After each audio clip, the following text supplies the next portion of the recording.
Книга Исход, глава 1. Вот имена сынов Израилевых, которые вошли в Египет с Иаковом, вошли каждый с домом своим.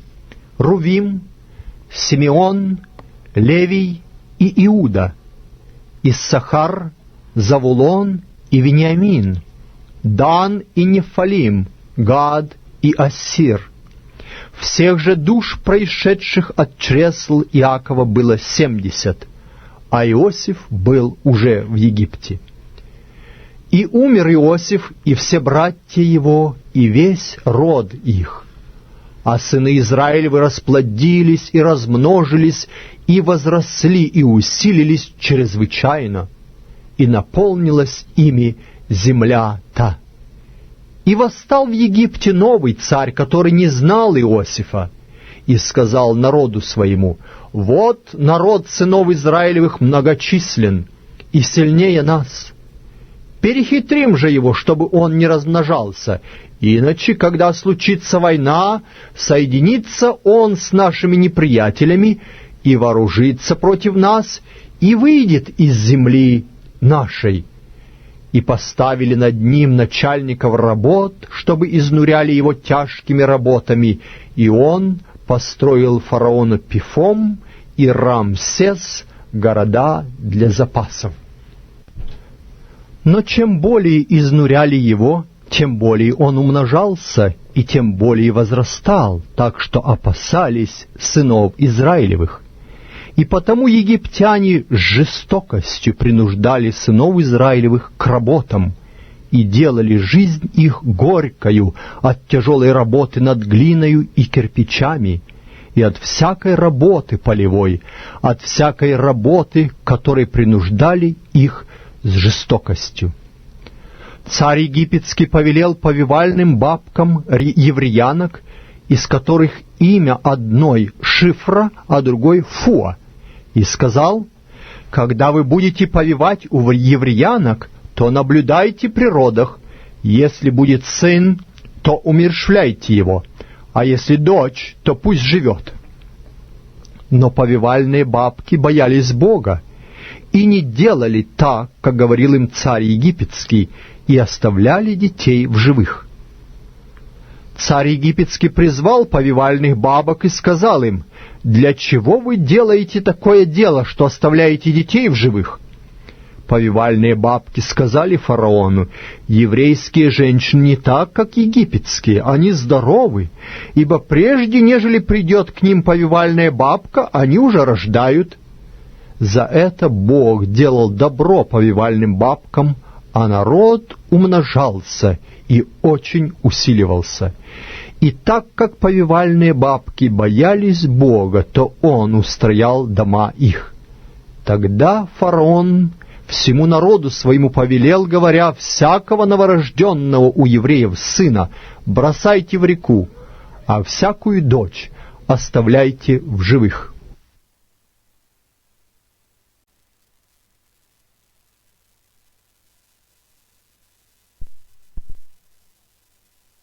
Книга Исход, глава 2.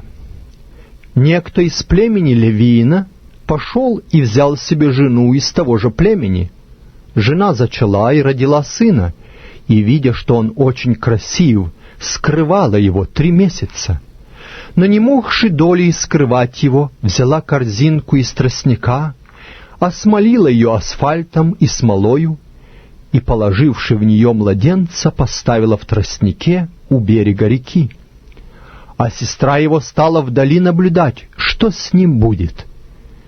И вышла дочь фараонова на реку мыться, а прислужницы ее ходили по берегу реки. Она увидела корзинку среди тростника и послала рабыню свою взять ее, открыла и увидела младенца, и вот дитя плачет. И сжалилась над ним и сказала: «Это из еврейских детей». И сказала сестра его, дочери фараоновой: «Не сходить ли мне и не позвать ли к тебе кормилицу из евреянок, чтобы она вскормила тебе младенца?» Дочь фараонова сказала ей: «Сходи». Девица пошла и призвала мать младенца. Дочь фараонова сказала ей: «Возьми младенца этого и вскорми его мне, я дам тебе плату». Женщина взяла младенца и кормила его. И вырос младенец, и она привела его к дочери фараоновой, и он был у нее вместо сына. И нарекла ему имя Моисей, потому что, говорила она, «Я из воды вынула его». Спустя много времени, когда Моисей вырос, случилось, что он вышел к братьям своим, сынам Израилевым, и увидел тяжкие работы их, и увидел, что египтянин бьет одного еврея из братьев его. Посмотревши туда и сюда, и видя, что нет никого, он убил египтянина и скрыл его в песке. И вышел он на другой день, и вот два еврея ссорятся. И сказал он обижающему: «Зачем ты бьешь ближнего твоего?» А тот сказал: «Кто поставил тебя начальником и судьей над нами? Не думаешь ли убить меня, как убил египтянина?» Моисей испугался и сказал: «Верно узнали об этом деле». И услышал фараон об этом деле и хотел убить Моисея. Но Моисей убежал от фараона и остановился в земле Мадиамской и сел у колодца. У священника Мадиамского было 7 дочерей. Они пришли, начерпали воды и наполнили корыто, чтобы напоить овец отца своего. И пришли пастухи и отогнали их. Тогда встал Моисей и защитил их, и напоил овец их. И пришли они к Рагуилу, отцу своему, и он сказал: «Что вы так скоро пришли сегодня?» Они сказали: «Какой-то египтянин защитил нас от пастухов, и даже начерпал нам воды и напоил овец». Он сказал дочерям своим: «Где же он? Зачем же вы его оставили? Позовите его, и пусть он ест хлеб». Моисею понравилось жить у этого человека, и он выдал за Моисея дочь свою Сипфору. Она родила сына, и Моисей нарек ему имя Герсам, потому что, говорил он, «Я стал пришельцем в чужой земле». Спустя долгое время умер царь египетский, и стенали сыны Израилева от работ, и вопияли, и вопль их от работы восшел к Богу. И услышал Бог стенание их, и вспомнил Бог завет свой с Авраамом, Исааком и Иаковом, и увидел Бог сынов Израилевых, и презрел их Бог.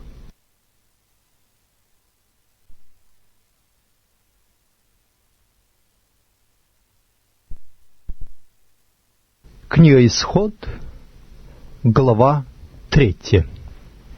Моисей пас овец у Иофора, тестя своего, священника Мадиамского. Однажды провел он стадо далеко в пустыню и пришел к горе Божией Хориву. И явился ему ангел Господень в пламени огня из среды тернового куста.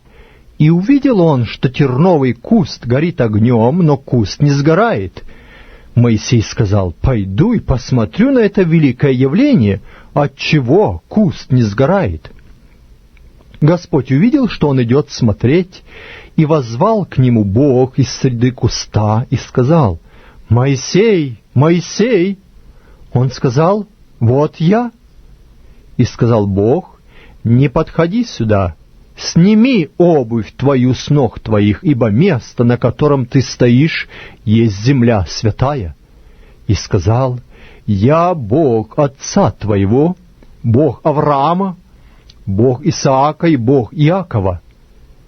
Моисей закрыл лицо свое, потому что боялся воззреть на Бога. И сказал Господь: «Я увидел страдания народа моего в Египте, и услышал вопли его от приставников его. Я знаю скорби его, и иду избавить его от руки египтян, и вывести его из земли сей в землю хорошую и пространную, где течет молоко и мед, в землю хананеев Хиттеев, Амореев, Ферезеев, Евеев и Иевусеев. И вот уже вопль сынов Израилевых дошел до меня, и я вижу угнетение, каким угнетают их египтяне. Итак, пойди, я пошлю тебя к фараону, и выведи из Египта народ мой, сынов Израилевых». Моисей сказал Богу: «Кто я, чтобы мне идти к фараону и вывести из Египта сынов Израилевых?» И сказал Бог: «Я буду с тобою, и вот тебе знамение, что я послал тебя. Когда ты выведешь народ из Египта, вы совершите служение Богу на этой горе». И сказал Моисей Богу: «Вот я приду к сынам Израилевым и скажу им: Бог отцов ваших послал меня к вам».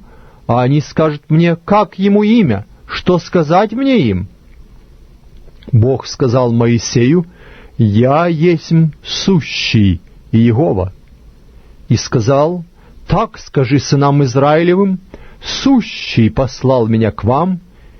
И сказал еще Бог Моисею: «Так скажи сынам Израилевым: Господь Бог отцов ваших, Бог Авраама, Бог Исаака и Бог Иакова послал меня к вам.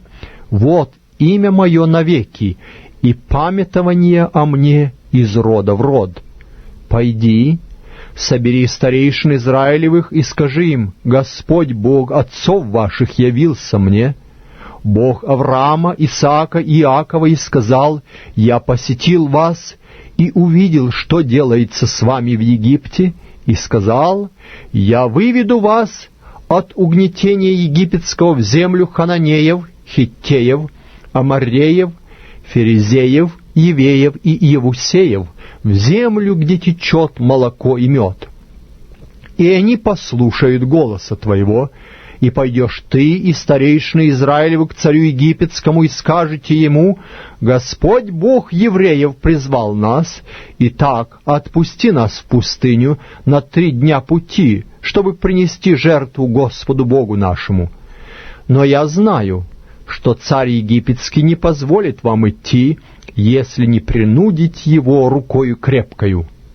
И простру руку мою, и поражу Египет всеми чудесами моими, которые сделаю среди его, и после того он отпустит вас. И дам народу сему милость в глазах египтян, и когда пойдете, то пойдете не с пустыми руками. Каждая женщина выпросит у соседки своей и у живущей в доме ее вещей серебряных и вещей золотых и одежд, и вы нарядите ими и сыновей ваших, и дочерей ваших, и оберете египтян».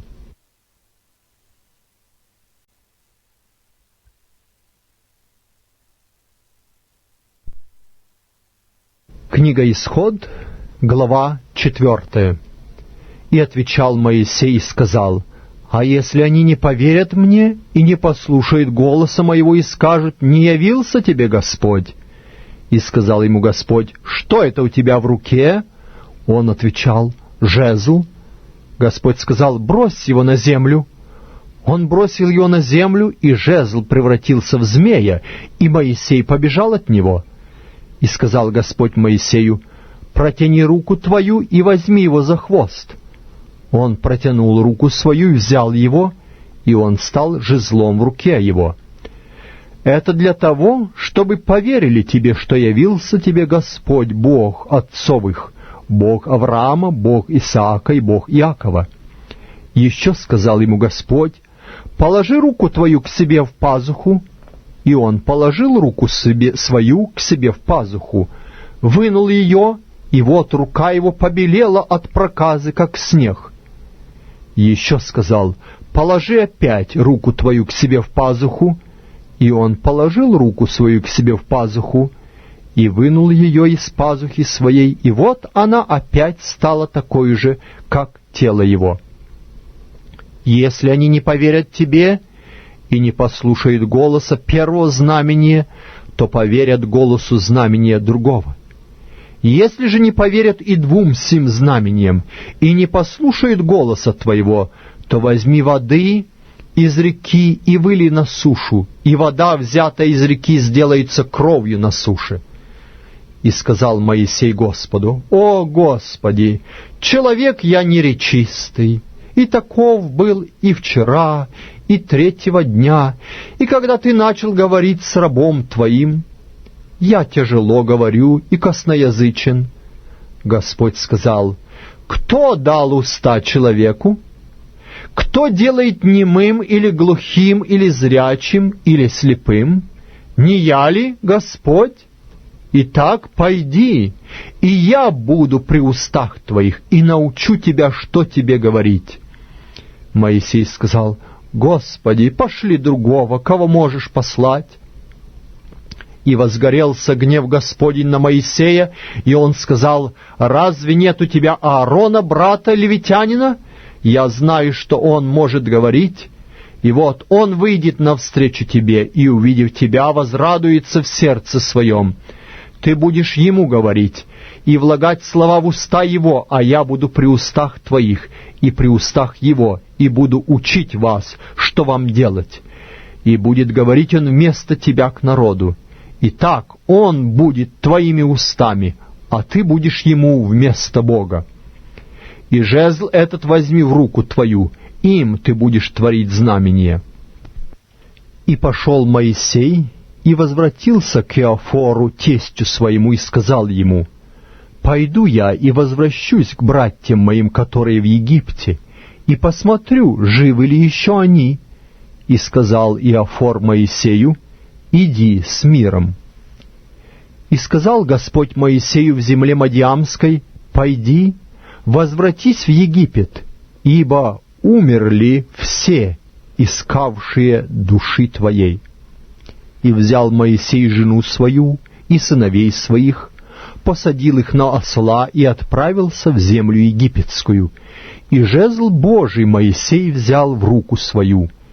И сказал Господь Моисею: «Когда пойдешь и возвратишься в Египет, смотри, все чудеса, которые я поручил тебе, сделай перед лицом фараона, а я ожесточу сердце его, и он не отпустит народ.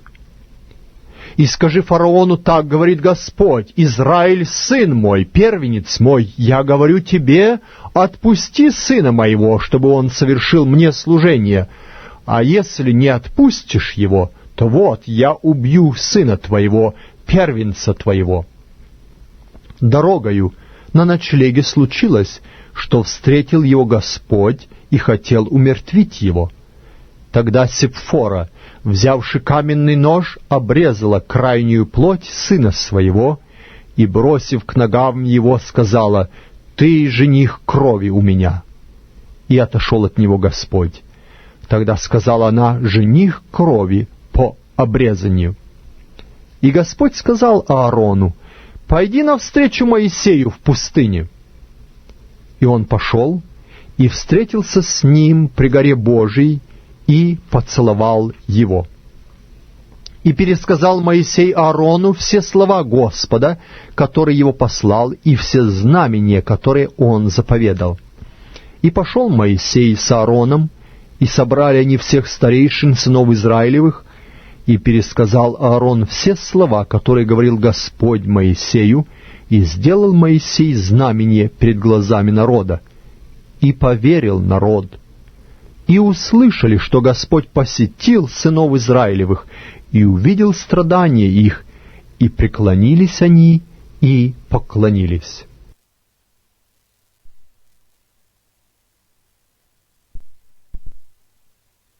Книга Исход, глава 5. После этого Моисей и Аарон пришли к фараону и сказали: «Так говорит Господь Бог Израилев: отпусти народ мой, чтоб он совершил мне праздник в пустыне». Но фараон сказал: «Кто такой Господь, чтобы я послушался голоса его и отпустил Израиля?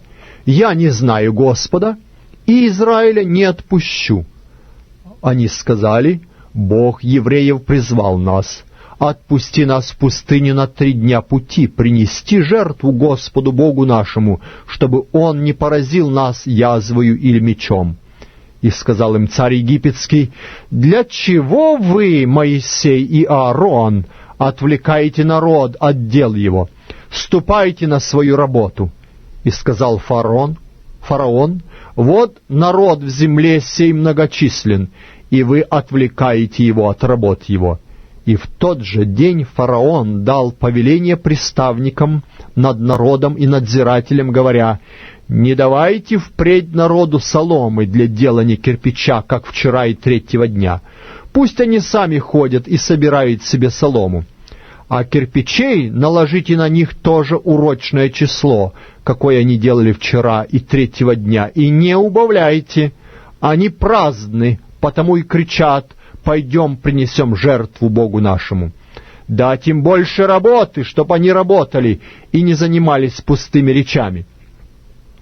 И вышли приставники народа и надзиратели его, и сказали народу: «Так говорит фараон: не даю вам соломы. Сами пойдите, берите себе солому, где найдете, а от работы вашей ничего не убавляется». И рассеялся народ по всей земле египетской собирать жниво вместо соломы. Приставники же понуждали, говоря: «Выполняйте работу свою каждый день, как и тогда, когда была у вас солома». А надзирателей из сынов Израилевых, которых поставили над ними приставники фараоновы, били, говоря: «Почему вы вчера и сегодня не изготовляете урочное число кирпичей, как было до сих пор?» И пришли надзиратели сынов Израилевых и возопили к фараону, говоря: «Для чего ты так поступаешь с рабами твоими? Соломы не дают рабам твоим, а кирпичи, говорят нам, делайте. И вот рабов твоих бьют, грех народу твоему». Но он сказал: «Праздны вы, праздны, поэтому и говорите: пойдем принесем жертву Господу. Пойдите же, работайте, соломы не дадут вам, а положенное число кирпичей давайте». И увидели надзиратели сынов Израилевых беду свою в словах: «Не убавляйте числа кирпичей, какое положено на каждый день». И когда они вышли от фараона, то встретились с Моисеем и Аароном, которые стояли, ожидая их, и сказали им: «Да видит и судит вам Господь за то, что вы сделали нас ненавистными в глазах фараона и рабов его, и дали им меч в руки, чтобы убить нас». И обратился Моисей к Господу и сказал: «Господи, для чего ты подвергнул такому бедствию народ сей? Для чего послал меня? Ибо с того времени, как я пришел к фараону и стал говорить именем Твоим, он начал хуже поступать с народом этим. Избавить же Ты не избавил народа Твоего».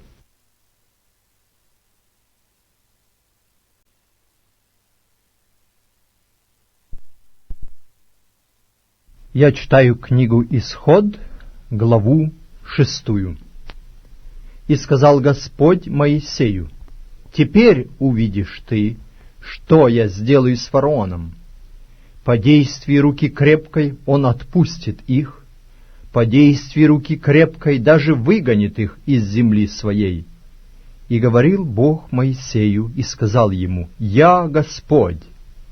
Являлся я Аврааму, Исааку и Иакову с именем Бог Всемогущий, а с именем моим Господь Иегова не открылся им. И я поставил завет мой с ними, чтобы дать им землю ханаанскую, землю странствования их, в которой они странствовали. И я услышал стенание сынов Израилевых о том, что египтяне держат их в рабстве, и вспомнил завет мой. Итак, скажи сынам Израилевым: я Господь, и выведу вас из-под ига египтян, и избавлю вас от рабства их, и спасу вас мышцею простертою и судами великими. И приму вас себе в народ, и буду вам Богом, и вы узнаете, что я Господь, Бог ваш, изведший вас из-под ига египетского. и введу вас в ту землю, о которой я, подняв руку мою, клялся дать ее Аврааму, Исааку и Иакову, и дам вам ее в наследие. Я Господь». Моисей пересказал это сынам Израилевым, но они не послушали Моисея по малодушию и тяжести работ. И сказал Господь Моисею, говоря: «Войди, скажи фараону, царю египетскому, чтобы он отпустил сынов Израилевых из земли своей».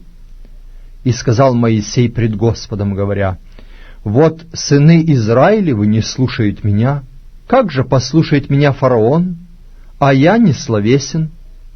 И говорил Господь Моисею и Аарону, и давал им повеление к сынам Израилевым и к фараону, царю египетскому, чтобы вывести сынов Израилевых из земли египетской. Я пропущу теперь стихи от 14 до 22, потому что опять здесь перечисление имен, и продолжаю с 23 стиха и ниже. «Аарон взял себе в жену Елисавету, дочь Аминадава, сестру Наасона, и она родила ему Надава и Авиуда, Елиазара и Ифамара. Сыны Корея, Асир, Елкана и Авиасаф — это семейство Кореевы. Елиазар, сын Аарона, взял себе в жену одну из дочерей Футииловых, и она родила ему Финиеса. Вот начальники поколений левитских по семействам их. Аарон и Моисей — это те, которым сказал Господь: «Выведите сынов Израилевых из земли египетской по ополчениям их». Они-то говорили фараону, царю египетскому, чтобы вывести сынов Израилевых из Египта. Это Моисей и Аарон. Итак, в то время, когда Господь говорил Моисею в земле египетской, Господь сказал Моисею, говоря: «Я Господь, скажи фараону, царю египетскому, все, что я говорю тебе». Моисей же сказал пред Господом: «Вот я не словесен, как же послушает меня фараон?»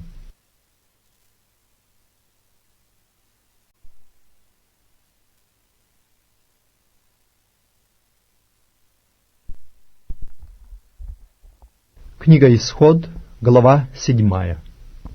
Но Господь сказал Моисею: «Смотри, я поставил тебя Богом фараону, а Аарон, брат твой, будет твоим пророком. Ты будешь говорить все, что я повелю тебе, а Аарон, брат твой, будет говорить фараону, чтобы он отпустил сынов Израилевых из земли своей. Но я ожесточу сердце фараонова и явлю множество знамений моих и чудес моих в земле египетской. Фараон не послушает вас, и я наложу руку мою на Египет, и выведу воинство мое, народ мой, сынов Израилевых, из земли египетской судами великими. Тогда узнают египтяне, что я Господь, когда простру руку мою на Египет и выведу сынов Израилевых из среды их». И сделали Моисей и Аарон, как повелел им Господь, так они и сделали. Моисей был 80, а Аарон 83 лет, когда стали говорить они к фараону. И сказал Господь Моисею и Аарону, говоря: «Если фараон скажет вам: сделайте чудо, то ты скажи Аарону: возьми жезл твой и брось перед фараоном, он сделается змеем». Моисей и Аарон пришли к фараону и сделали так, как повелел Господь, и бросил Аарон жезл свой перед фараоном и перед рабами его, и он сделался змеем. И призвал фараон мудрецов и чародеев, и эти волхвы египетские сделали тоже своими чарами. Каждый из них бросил свой жезл, и они сделали змеями, но жезл Ааронов поглотил их жезлы. Сердце фараонова ожесточилось, и он не послушал их, как и говорил Господь. И сказал Господь Моисею: «Упорно сердце фараонова, он не хочет отпустить народ. Пойди к фараону завтра, вот он выйдет к воде, ты стань на пути его на берегу реки и жезл, который превращается в змея, возьми в руку твою, и скажи ему: Господь Бог евреев послал меня сказать тебе: отпусти народ мой, чтобы он совершил мне служение в пустыне, но вот ты доселе не послушался. Так говори Господь: из этого узнаешь, что я Господь. Вот этим жезлом, который в руке моей, я ударю по воде, которая в реке, и она превратится в кровь. И рыба в реке умрет, и река воссмердит, и египтянам омерзительно будет пить воду из реки. И сказал Господь Моисею: скажи Аарону: возьми жезл твой и простри руку твою на воды египтян, на реки их, на потоки их, на озера их и на всякое вместилище вод их, и превратятся в кровь, и будет кровь по всей земле египетской, и в деревянных, и в каменных сосудах. И сделали Моисей и Аарон, как повелел Господь, и поднял Аарон жезл, и ударил по воде речной перед глазами фараона, и перед глазами рабов его, и вся вода в реке превратилась в кровь. И рыба в реке вымерла, и река воссмердела, и египтяне не могли пить воды из реки, и была кровь по всей земле египетской. И волхвы египетские чарами своими сделали то же, и ожесточилось сердце фараона, и не послушал их, как и говорил Господь. И обратился фараон и пошел в дом свой, и сердце его не тронулось и этим. И стали копать все египтяне около реки, чтобы найти воду для питья, потому что не могли пить воды из реки. И исполнилось 7 дней после того, как Господь поразил реку.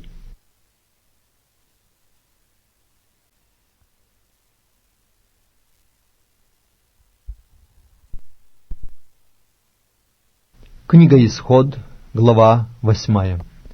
«И сказал Господь Моисею: пойди к фараону и скажи ему: так говорит Господь, отпусти народ мой, чтобы он совершил мне служение. Если же ты не согласишься отпустить, то вот я поражаю всю область твою жабами. И воскишит река жабами, и они выйдут и войдут в дом твой, и в спальню твою, и на постель твою, и в домы рабов твоих, и народа твоего, и в печи твои, и в квашни твои, и на тебя, и на народ твой, и на всех рабов твоих взойдут жабы. И сказал Господь Моисею: скажи Аарону: простри руку твою с жезлом твоим на реки, на потоки и на озера, и выведи жаб на землю египетскую». Аарон простер руку свою на воды египетские, и вышли жабы, и покрыли землю египетскую. То же сделали и волхвы чарами своими, и вывели жаб на землю египетскую. И призвал фараон Моисея и Аарона и сказал: помолитесь Господу, чтобы он удалил жаб от меня и от народа моего, и я отпущу народ израильский принести жертву Господу. Моисей сказал фараону: назначь мне сам, когда помолиться за тебя, за рабов твоих и за народ твой, чтобы жабы исчезли у тебя в домах твоих и остались только в реке. Он сказал: завтра. Моисей отвечал: да будет по слову твоему, чтобы ты узнал, что нет никого, как Господь Бог наш, и удалятся жабы от тебя, от домов твоих, и от рабов твоих, и от твоего народа, только в реке они останутся. Моисей и Аарон вышли от фараона, и Моисей воззвал к Господу о жабах, которых он навел на фараона, и сделал Господь по слову Моисея.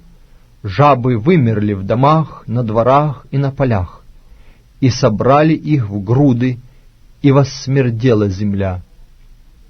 И увидел фараон, что сделалось облегчение, и ожесточил сердце свое, и не послушал их, как и говорил Господь. И сказал Господь Моисею: скажи Аарону: простри жезл твой и ударь в персть земную, и сделается персть мошками по всей земле египетской». Так они и сделали. Аарон простер руку свою с жезлом своим и ударил в персть земную, и явились мошки на людях и на скоте. Вся персть земная сделалась мошками по всей земле египетской. Старались также волхвы чарами своими произвести мошек, но не могли, и были мошки на людях и на скоте. И сказали волхвы фараону: «Это перст Божий». Но сердце фараонова ожесточилось, и он не послушал их, как и говорил Господь. И сказал Господь Моисею: «Завтра встань рано и явись пред лицо фараона. Вот он пойдет к воде, и ты скажи ему: так говорит Господь: отпусти народ мой, чтобы он совершил мне служение. А если не отпустишь народа моего, то вот я пошлю на тебя и на рабов твоих, и на народ твой, и в домы твои песьих мух, и наполнятся дома египтян песьими мухами, и самая земля, на которой они живут. И отделю в тот день землю Гесем, на которой пребывает народ мой, и там не будет песьих мух, дабы ты знал, что я Господь среди земли. Я сделаю разделение между народом моим и между народом твоим. Завтра будет это знамение». Так и сделал Господь. Налетело множество песьих мух в дом фараонов и в домы рабов его, и на всю землю египетскую. Погибала земля от песьих мух. И призвал фараон Моисея и Аарона и сказал: «Пойдите, принесите жертву Богу вашему в этой земле». Но Моисей сказал: «Нельзя этого сделать, ибо отвратительно для египтян жертвоприношение наше Господу Богу нашему. Если мы отвратительную для египтян жертву станем приносить в глазах их, то не побьют ли они нас камнями? Мы пойдем в пустыню на 3 дня пути и принесем жертву Господу Богу нашему, как Он скажет нам». И сказал фараон: «Я отпущу вас принести жертву Господу Богу вашему в пустыне. Только не уходите далеко, помолитесь обо мне». Моисей сказал: «Вот я выхожу от тебя и помолюсь Господу, и удалятся песьи мухи от фараона и от рабов его и от народа его завтра. Только фараон пусть перестанет обманывать, не отпуская народа принести жертву Господу». И вышел Моисей от фараона и помолился Господу, и сделал Господь по слову Моисея, и удалил песьих мух от фараона, от рабов его и от народа его не осталось ни одной. Но фараон ожесточил сердце свое и на этот раз, и не отпустил народа.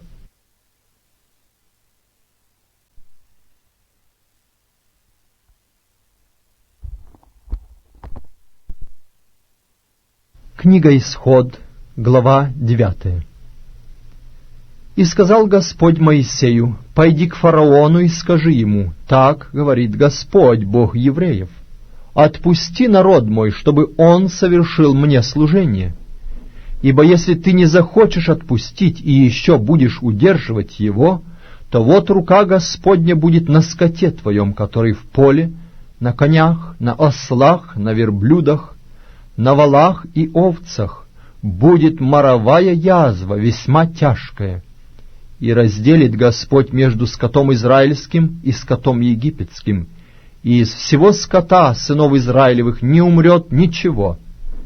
И назначил Господь время, сказав: завтра сделает это Господь в земле сей. И сделал это Господь на другой день, и вымер весь скот египетский, из скота же сынов Израилевых не умерло ничего. Фараон послал узнать, и вот из скота израильтян не умерло ничего. Но сердце фараонова ожесточилось, и он не отпустил народа. И сказал Господь Моисею и Аарону: возьмите по полной горсти пепла из печи, и пусть бросит его Моисей к небу в глазах фараона, и поднимется пыль по всей земле египетской, и будет на людях и на скоте воспаление с нарывами по всей земле египетской». Они взяли пепла из печи и предстали пред лицо фараона. Моисей бросил его к небу, и сделалось воспаление с нарывами на людях и на скоте. И не могли волхвы устоять пред Моисеем по причине воспаления, потому что воспаление было на волхвах и на всех египтянах. Но Господь ожесточил сердце фараона, и он не послушал их, как и говорил Господь Моисею. И сказал Господь Моисею: «Завтра встань рано, и явись пред лицо фараона, и скажи ему: так говорит Господь Бог евреев: отпусти народ мой, чтобы он совершил мне служение, ибо в этот раз я пошлю все язвы мои в сердце твое, и на рабов твоих, и на народ твой, дабы ты узнал, что нет подобного мне на всей земле. Так как я простер руку мою, то поразил бы тебя и народ твой язвою, и ты истреблен был бы с земли. Но для того я сохранил тебя, чтобы показать на тебе силу мою, и чтобы возвещено было имя мое по всей земле. Ты еще противостоишь народу моему, чтобы не отпускать его. Вот, я пошлю завтра, в это самое время, град весьма сильный, которому подобного не было в Египте со дня основания его до ныне. Итак, пошли собрать стада твои и все, что есть у тебя в поле, на всех людей и скот, которые останутся в поле и не соберутся в дома, падет град, и они умрут». Те из рабов фараоновых, которые убоялись слова Господня, поспешно собрали рабов своих и стада свои в дома. А кто не обратил сердце своего к слову Господа, тот оставил рабов своих и стада своих в поле. И сказал Господь Моисею: «Протяни руку твою к небу, и падет град на всю землю египетскую, на людей, на скот и на всю траву полевую в земле египетской». И протянул Моисей жезл свой к небу, и Господь произвел гром и град, и огонь разливался по земле, и послал Господь град на землю египетскую. И был град и огонь между градом, град весьма сильный, какого не было во всей земле египетской со времени ее населения. И побил град по всей земле египетской все, что было в поле, от человека до скота, и всю траву полевую побил град, и все деревья в поле поломал.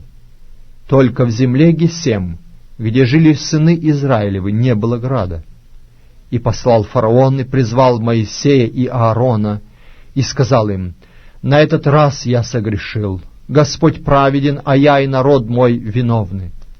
Помолитесь Господу, пусть перестанут громы Божии и град, и отпущу вас, и не буду более удерживать».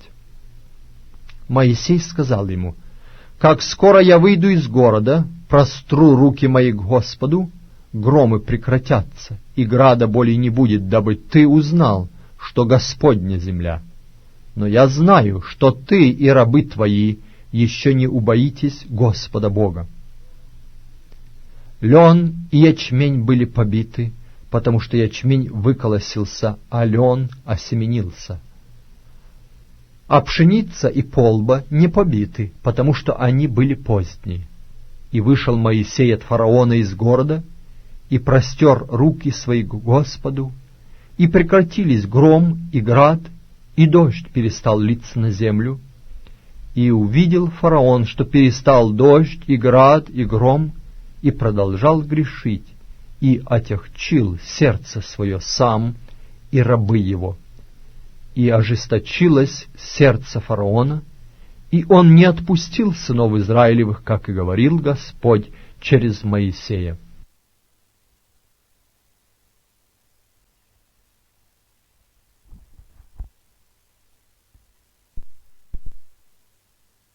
Книга Исход, глава 10. «И сказал Господь Моисею: «Войди к фараону, ибо я отягчил сердце его и сердце рабов его, чтобы явить между ними сии знамения мои. И чтобы ты рассказывал сыну своему и сыну сына твоего о том, что я сделал в Египте, и о знамениях моих, которые я показал в нем, и чтобы вы знали, что я Господь». Моисей и Аарон пришли к фараону и сказали ему: «Так говорит Господь, Бог евреев: долго ли ты не смиришься предо мною? Отпусти народ мой, чтобы он совершил мне служение.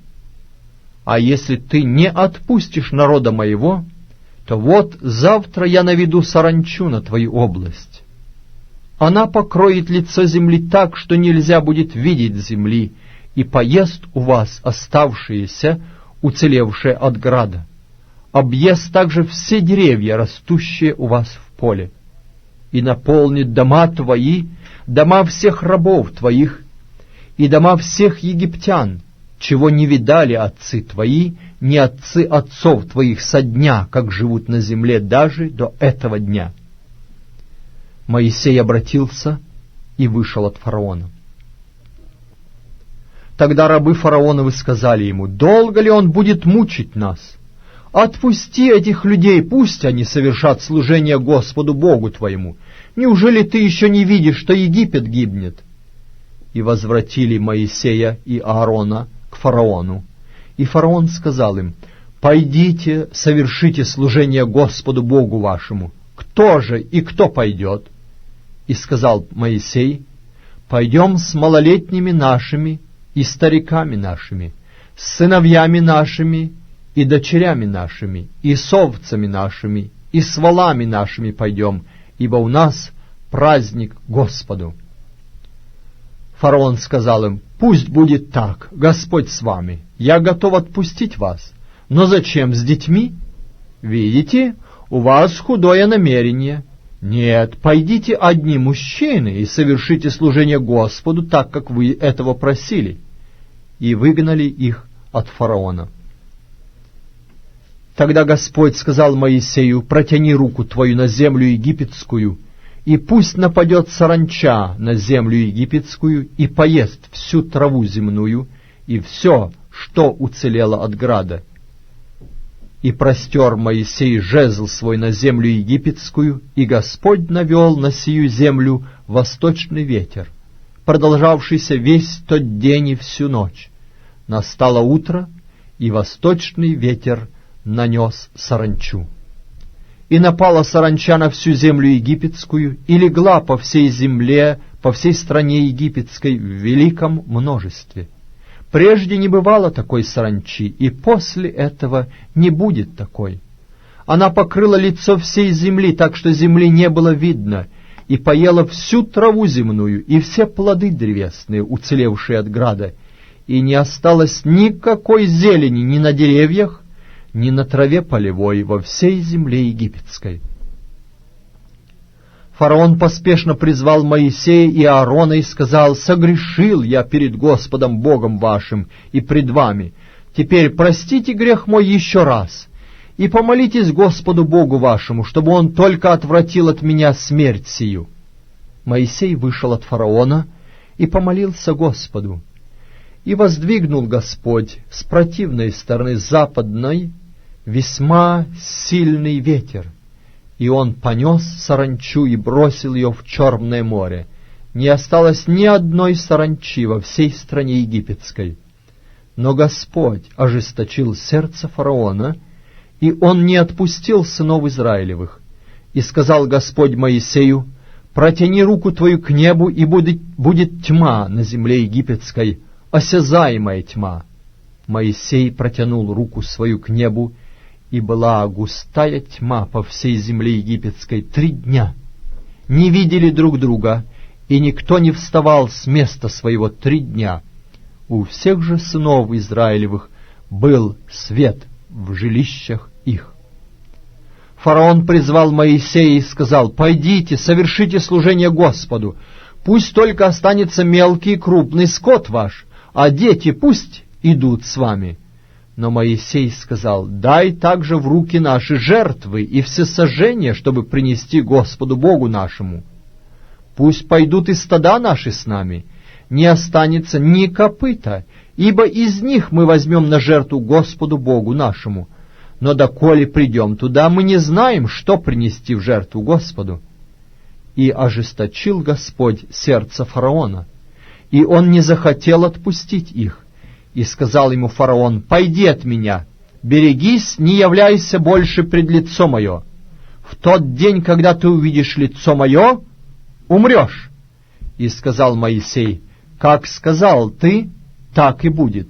Я не увижу больше лица твоего».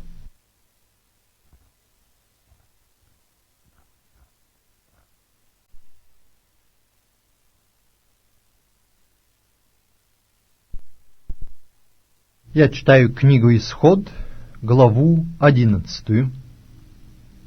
«И сказал Господь Моисею: еще одну казнь я наведу на фараона и на египтян, после того он отпустит вас отсюда. Когда же он будет отпускать, с поспешностью будет гнать вас отсюда. Внуши народу, чтобы каждый у ближнего своего и каждая женщина у ближней своей выпросили вещей серебряных и вещей золотых. И дал Господь милость народу своему в глазах египтян, да и Моисей был весьма велик в земле египетской и в глазах рабов фараоновых, и в глазах народа. И сказал Моисей: так говорит Господь: в полночь я пройду посреди Египта, и умрет всякий первенец в земле египетской, от первенца фараона, который сидит на престоле своем, до первенца рабыни, которая при жерновах, и все первородное из скота. И будет вопль великий по всей земле египетской, какого не бывало, и какого более не будет. У всех же сынов Израилевых ни на человека, ни на скот не пошевелит пес языком своим, чтобы вы знали, какое различие делает Господь между египтянами и между израильтянами. И придут все рабы твои сии ко мне, и поклонятся мне, говоря: выйди ты и весь народ, которым ты предводительствуешь. После сего я и выйду. И вышел Моисей от фараона с гневом. И сказал Господь Моисею: не послушал вас фараон, чтобы умножились чудеса мои в земле египетской. Моисей и Аарон сделали все эти чудеса перед фараоном, но Господь ожесточил сердце фараона, и он не отпустил сынов Израилевых из земли своей.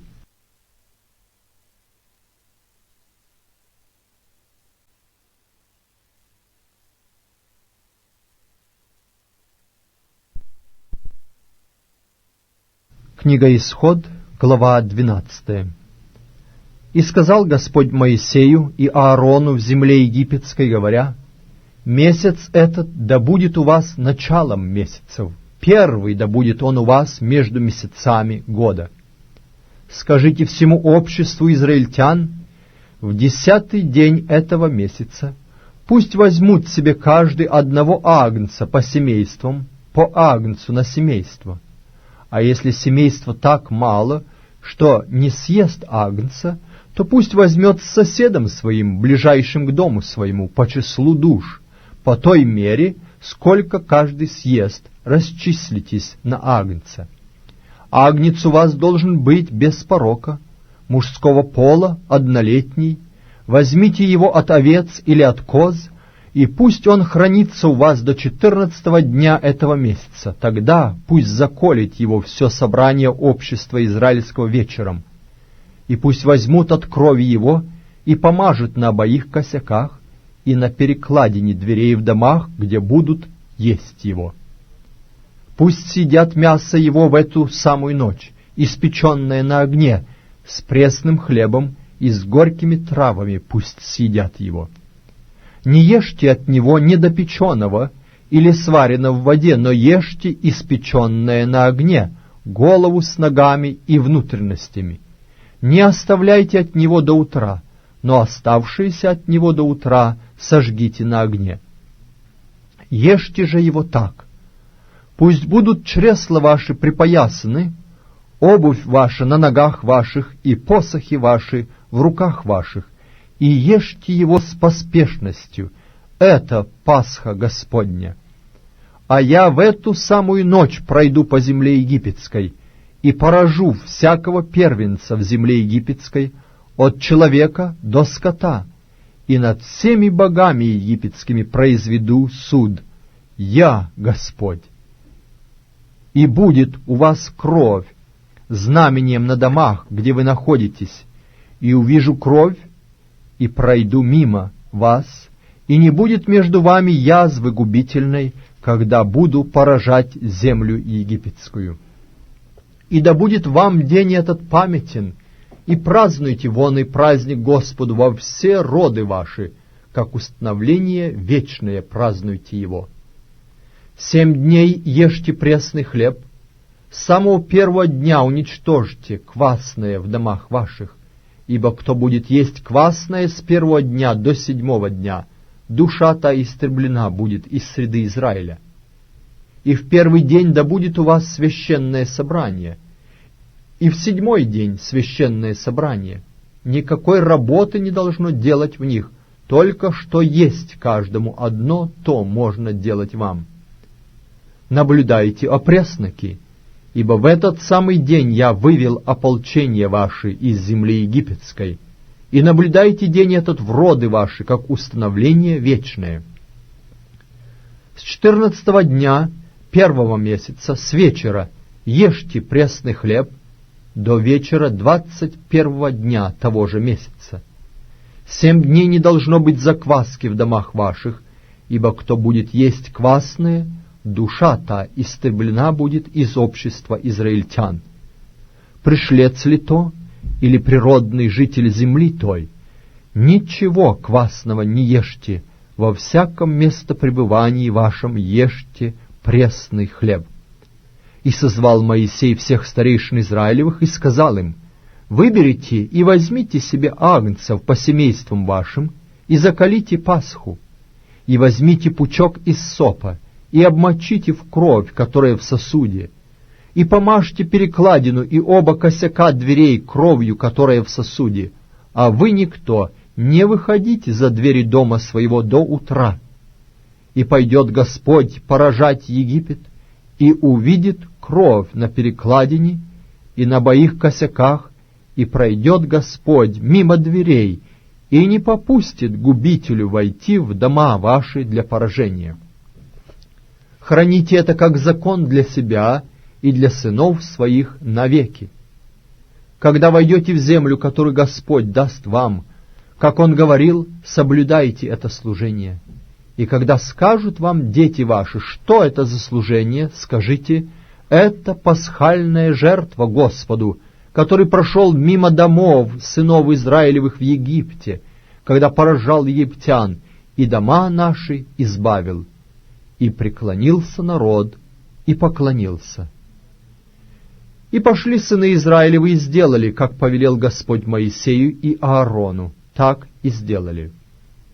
В полночь Господь поразил всех первенцев в земле египетской, от первенца фараона, сидевшего на престоле своем, до первенца узника, находившегося в темнице, и все первородное из скота.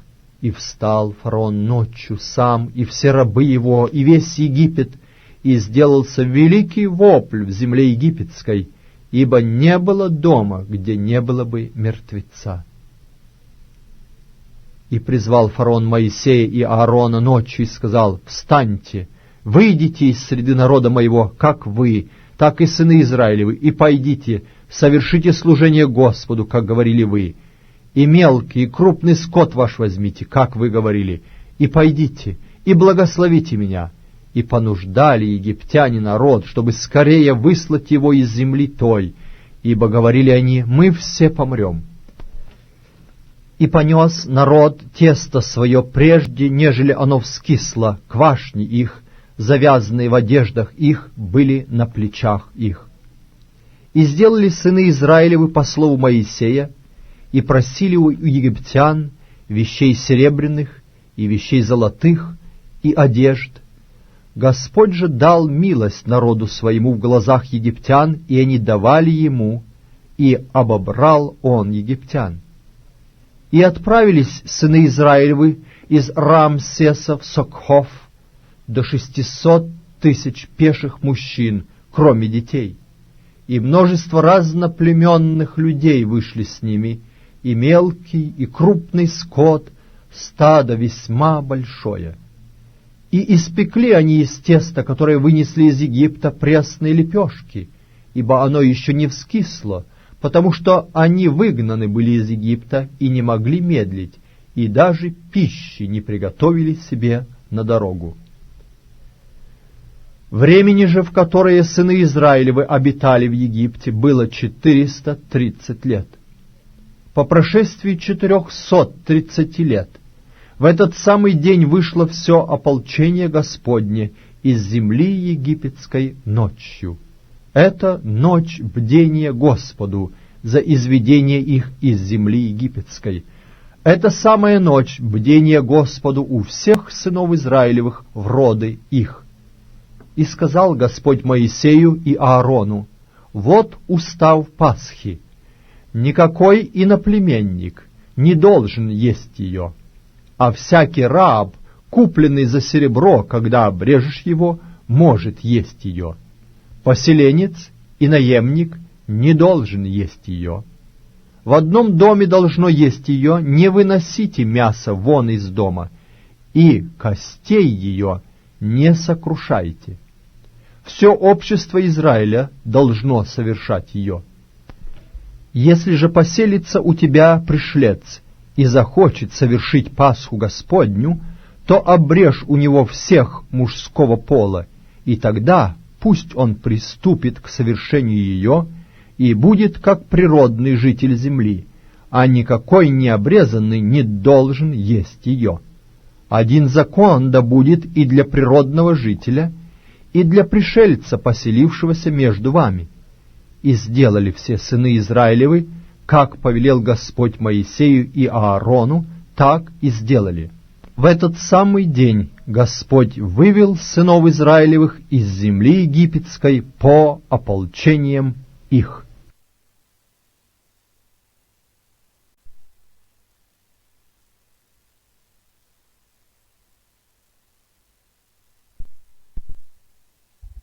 Книга Исход, глава 13. «И сказал Господь Моисею, говоря: освяти мне каждого первенца, разверзающего всякие ложесна между сынами Израилевыми, от человека до скота, мои они. И сказал Моисей народу: помните сей день, в который вышли вы из Египта, из дома рабства, ибо рукою крепкою вывел вас Господь оттуда, и не ешьте квасного.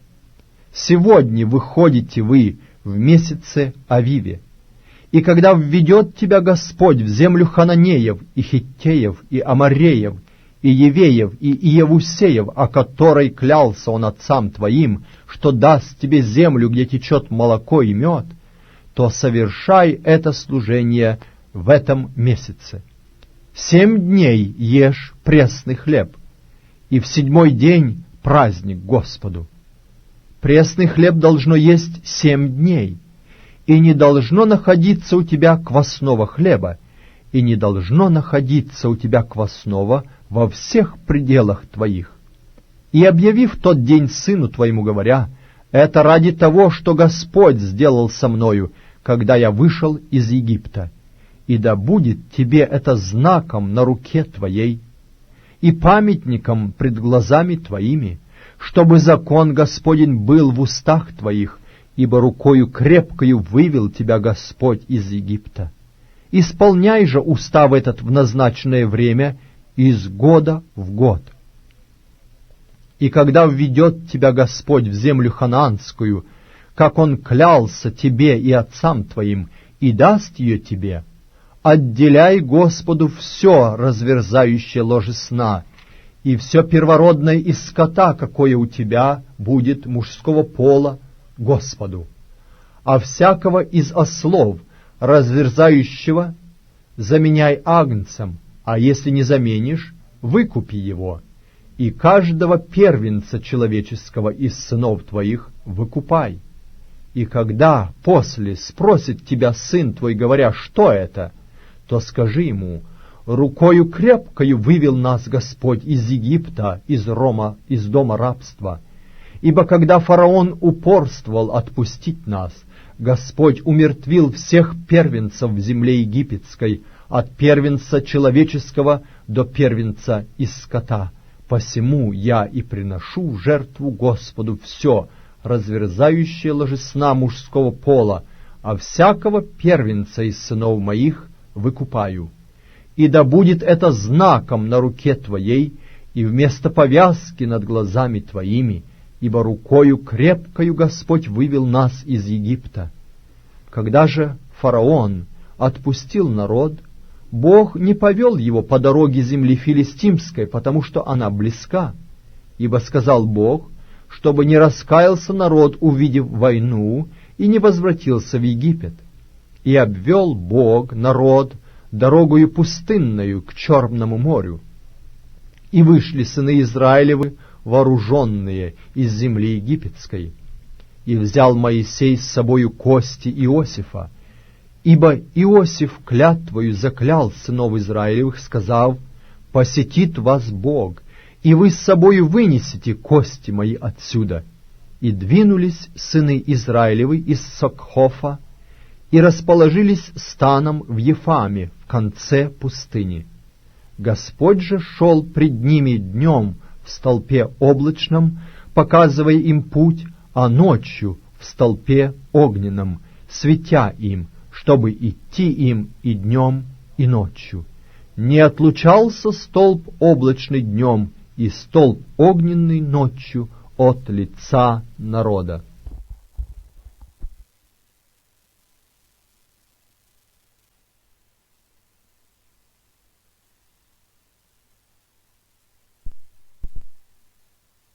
Книга Исход, глава 14. «И сказал Господь Моисею, говоря: скажи сынам Израилевым, чтобы они обратились и расположились станом при Пи-Гахорифом, между Мигдолом и между морем, перед Ваал-Цефоном, напротив его поставьте стан у моря. И скажет фараон о сынах Израилевых: они заблудились в земле этой, заперла их пустыня. А я ожесточу сердце фараона, и он погонится за ними, и покажу славу мою на фараоне и на всем войске его, и познают египтяне, что я Господь». И сделали так. И возвещено было царю египетскому, что народ бежал, и обратилось сердце фараона и рабов его против народа этого, и они сказали: что это мы сделали? Зачем отпустили израильтян, чтобы они не работали нам? Фараон запряг колесницу свою, и народ свой взял с собою, и взял 600 колесниц отборных, и все колесницы египетские, и начальников над всеми ими.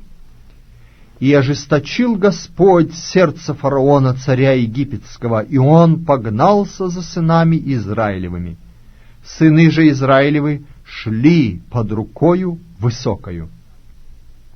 И погнались за ними египтяне, и все кони с колесницами фараона, и всадники, и все войско его, и настигли их, расположившихся у моря, при Пи-Гафирофе, перед Ваал-Цефоном.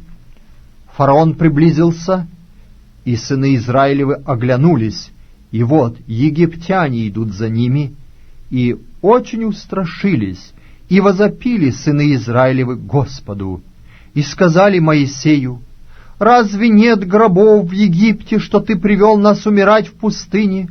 Что это ты сделал с нами, выведший нас из Египта? Не это ли самое говорили мы тебе в Египте, сказав: оставь нас, пусть мы работаем египтянам, ибо лучше быть нам в рабстве у египтян, нежели умереть в пустыне? Но Моисей сказал народу: «Не бойтесь, стойте и увидите спасение Господня, которое Он соделает вам ныне, ибо египтян, которых видите вы ныне, более не увидите вовеки. Господь будет поборать за вас, а вы будьте спокойны». И сказал Господь Моисею: «Что ты вопиешь ко мне? Скажи сынам Израилевым, чтобы они шли, а ты подними жезл твой и протяни руку твою на море и раздели его, и пройдут сыны Израилевы среди моря по суше.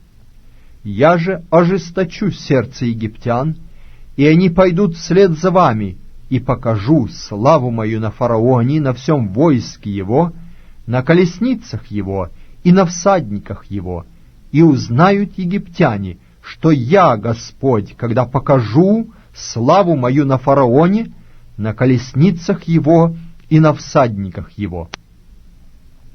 И двинулся ангел Божий, шедший перед станом израильтян, и пошел позади их. Двинулся и столб облачный от лица их, и стал позади их, и вошел в средину между станом египетским и между станом израильтян, и был облаком и мраком для одних, и освещал ночь для других, и не сблизились одни с другими всю ночь. И простер Моисей руку свою на море, и гнал Господь море сильным восточным ветром всю ночь, и сделал море сушею, и расступились воды. И пошли сыны Израилевы среди моря по суше. Воды же были им стеною по правую и по левую сторону. Погнались египтяне, и вошли за ними в средину моря все кони фараона, колесницы его и всадники его. И в утреннюю стражу воззрел Господь на стан египтян из столпа огненного и облачного, и привел в замешательство стан египтян, и отнял колеса у колесниц их, так что они влекли их с трудом. И сказали египтяне: «Побежим от израильтян, потому что Господь поборает за них против египтян». И сказал Господь Моисею: «Протяни руку твою на море, и да обратятся воды на египтян, на колесницы их и на всадников их». И протянул Моисей руку свою на море, и к утру вода возвратилась в свое место, а египтяне бежали навстречу воде. Так потопил Господь египтян среди моря. И вода возвратилась, и покрыла колесницы и всадников всего войска фараонова, вошедших за ними в море. Не осталось ни одного из них. А сыны Израилевы прошли по суше среди моря. Воды были им стеною по правую и по левую сторону. И избавил Господь в день тот израильтян из рук египтян, и увидели израильтяне египтян мертвыми на берегу моря. И увидели израильтяне руку великую, какую явил Господь над египтянами, и убоялся народ Господа, и поверил Господу и Моисею рабу его. Тогда Моисей и сыны Израилевы воспели Господу песнь сию и говорили: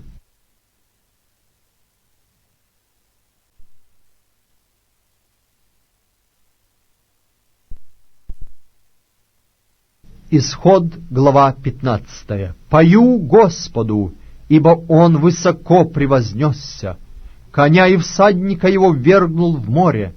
Господь — крепость моя и слава моя, Он был мне спасением, Он — Бог мой, прославлю Его, Бог Отца моего, и превознесу Его. Господь — муж брани, и Иегова — имя Ему. Колесницы фараона и войско его ввергнул он в море, и избранные его военачальники потонули в Черном море. Пучины покрыли их, они пошли в глубину, как камень. Десница Твоя, Господи, прославилась силою, десница Твоя, Господи, сразила врага. Величием славы Твоей Ты низложил восставших против Тебя. Ты послал гнев Твой, и он попалил их, как солому. от дуновения Твоего расступились воды, влага стала, как стена, огустели пучины в сердце моря. Враг сказал: погонюсь, настигну, разделю добычу, насытится ими душа моя, обнажу меч мой, истребит их рука моя. Ты дунул духом Твоим, и покрыло их море. Они погрузились, как свинец в великих водах. Кто, как Ты, Господи, между богами? Кто, как Ты, величествен святостью, досточтим хвалами, Творец чудес? Ты простер десницу Твою, поглотила их земля. Ты ведешь милостью Твоею народ этот, который Ты избавил, провожаешь силой Твоею в жилище святыни Твоей. Услышали народы и трепещут. Ужас объял жителей филистимских. Тогда смутились князья Едомовы, трепет объял вождей моавитских, уныли все жители Ханаана. Да нападет на них страх и ужас, от величия мышцы Твоей да онемеют они, как камень, доколе проходит народ Твой, Господи, доколе проходит сей народ, который Ты приобрел. Введи его и насади его на горе достояния Твоего, на место, которое Ты соделал жилищем себе, Господи, во святилище, которое создали руки Твои, Владыка. Господь будет царствовать вовеки и в вечность. Когда вошли кони фараона с колесницами его и с всадниками его в море, то Господь обратил на них воды морские, а сыны Израилевы прошли по суше среди моря. И взяла Мариам, пророчица, сестра Ааронова, в руку свой тимпан, и вышли за нею все женщины с тимпанами и ликованием. И воспела Мариам перед ними: «Пойте Господу, ибо высоко превознесся Он, коня и всадника его ввергнул в море. И повел Моисей израильтян от Черного моря, и они вступили в пустыню Сур. И шли они 3 дня по пустыне, и не находили воды. Пришли в Мерру, и не могли пить воды в Мерре, ибо она была горька, почему и наречено тому месту имя Мерра. И возроптал народ на Моисея, говоря: что нам пить? Моисей возопил Господу, и Господь показал ему дерево, и он бросил его в воду, и вода сделалась сладкою. Там Бог дал народу устав и закон, и там испытывал его, и сказал: если ты будешь слушаться голоса Господа Бога твоего и делать угодное пред очами Его, и внимать заповедям Его, и соблюдать все уставы Его, то не наведу на тебя ни одной из болезней, которые навел я на египтян, ибо я, Господь, целитель твой». И пришли в Елим, там было 12 источников воды и 70 финиковых дерев, и расположились там станом при водах.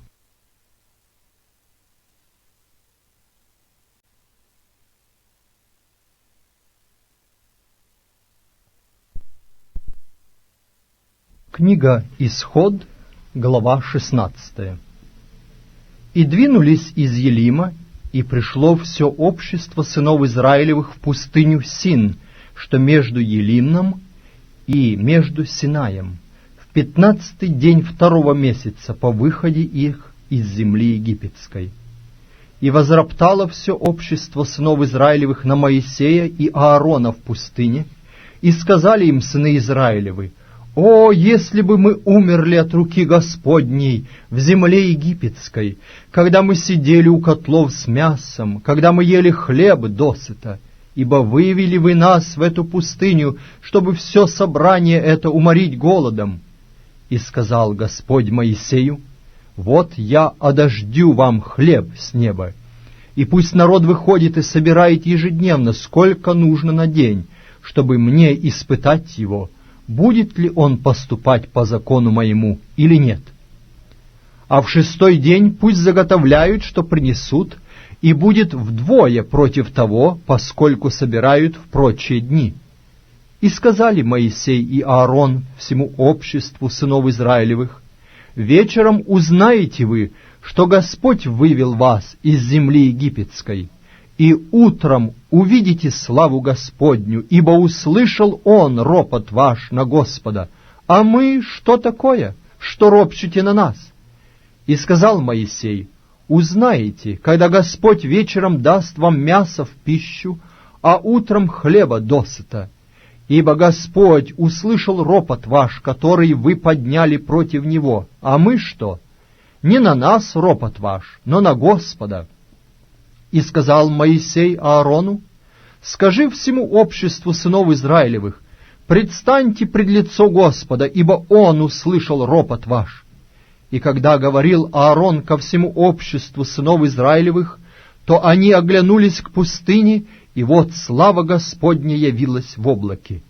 И сказал Господь Моисею, говоря: «Я услышал ропот сынов Израилевых, скажи им: вечером будете есть мясо, а поутру насытитесь хлебом, и узнаете, что я Господь Бог ваш». Вечером налетели перепелы и покрыли стан, а поутру лежала роса около стана. Роса поднялась, и вот на поверхности пустыни нечто мелкое, круповидное, мелкое, как иней на земле. И увидели сыны Израилевы и говорили друг другу: «Что это?» Ибо не знали, что это. И Моисей сказал им: «Это хлеб, который Господь дал вам в пищу. Вот что повелел Господь: собирайте его каждый постольку, сколько ему съесть, по гомору на человека, по числу душ, сколько у кого в шатре, собирайте».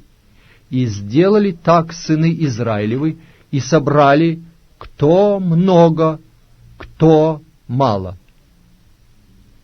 И мерили гомором, и у того, кто собрал много, не было лишнего, и у того, кто мало, не было недостатка. Каждый собрал, сколько ему съесть. И сказал им Моисей: «Никто не оставляй сего до утра».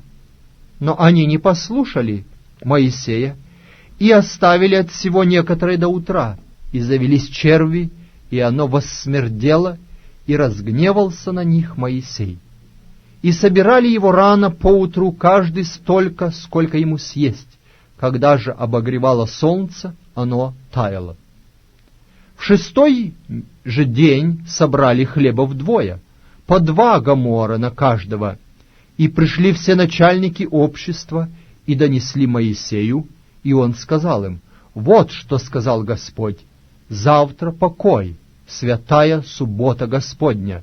Что надобно печь, пеките, и что надобно варить, варите сегодня, а что останется, отложите и сберегите до утра». И отложили то до утра, как повелел Моисей, и оно не воссмердело, и червей не было в нем. И сказал Моисей: «Ешьте его сегодня, ибо сегодня суббота Господня, сегодня не найдете его на поле. 6 дней собирайте его, а в 7-й день суббота, не будет его в этот день». Но некоторые из народа вышли в 7-й день собирать и не нашли. И сказал Господь Моисею: «Долго ли будете вы уклоняться от соблюдения заповедей моих и законов моих? Смотрите, Господь дал вам субботу, посему Он и дает в 6-й день хлеба на 2 дня. Оставайтесь каждый у себя, никто не выходи от места своего в 7-й день». И покоился народ в 7-й день. И нарек дом Израилев хлебу тому имя манна. Она была как кориандровое семя белое, вкусом же, как лепешка с медом. И сказал Моисей: «Вот что повелел Господь: наполните манною гомор для хранения в роды ваши, дабы видели хлеб, которым я питал вас в пустыне, когда вывел вас из земли египетской». И сказал Моисей Аарону: «Возьми 1 сосуд и положи в него полный гомор манны, и поставь его перед Господом для хранения в роды ваши. и поставил его Аарон перед ковчегом свидетельства для хранения, как повелел Господь Моисею. Сыны Израилевы ели манну 40 лет, доколе не пришли в землю обитаемую. Манну ели они, доколе не пришли к пределам земли ханаанской, а гомор есть 10-я часть Ефы.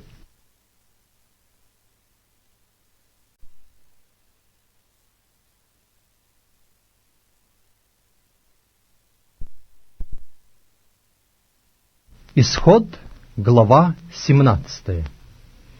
«И двинулось все общество сынов Израилевых из пустыни Син в путь свой по повелению Господню, и расположилось станом в Рефадиме, и не было воды пить народу. И укорял народ Моисея, и говорили: «Дайте нам воды пить». И сказал им Моисей: «Что вы укоряете меня? Что искушаете Господа?» И жаждал там народ воды, и роптал народ на Моисея, говоря: «Зачем ты вывел нас из Египта? Уморить жаждою нас и детей наших, и стада наши». Моисей возопил к Господу и сказал: «Что мне делать с народом этим? Еще немного, и побьют меня камнями». И сказал Господь Моисею: «Пройди перед народом, и возьми с собой некоторых из старейшин израильских, и жезл твой, которым ты ударил по воде, возьми в руку твою, и пойди. Вот я стану пред тобою там на скале в Хариве, и ты ударишь в скалу, и пойдет из нее вода, и будет пить народ». И сделал так Моисей в глазах старейшин израильских, и нарек месту тому имя Масса и Мерива, искушение и укорение, по причине укорения сынов Израилевых, и потому что они искушали Господа, говоря: «Есть ли Господь среди нас или нет?» И пришли амаликитяне и воевали с израильтянами в Рефидиме. Моисей сказал Иисусу: «Выбери нам мужей и пойди сразись с амаликитянами. Завтра я стану на вершине холма, и жезл Божий будет в руке моей». И сделал Иисус, как сказал ему Моисей, и пошел сразиться с амаликитянами, а Моисей и Аарон и Ор взошли на вершину холма. И когда Моисей поднимал руки свои, одолевал Израиль, а когда опускал руки свои, одолевал Амалик.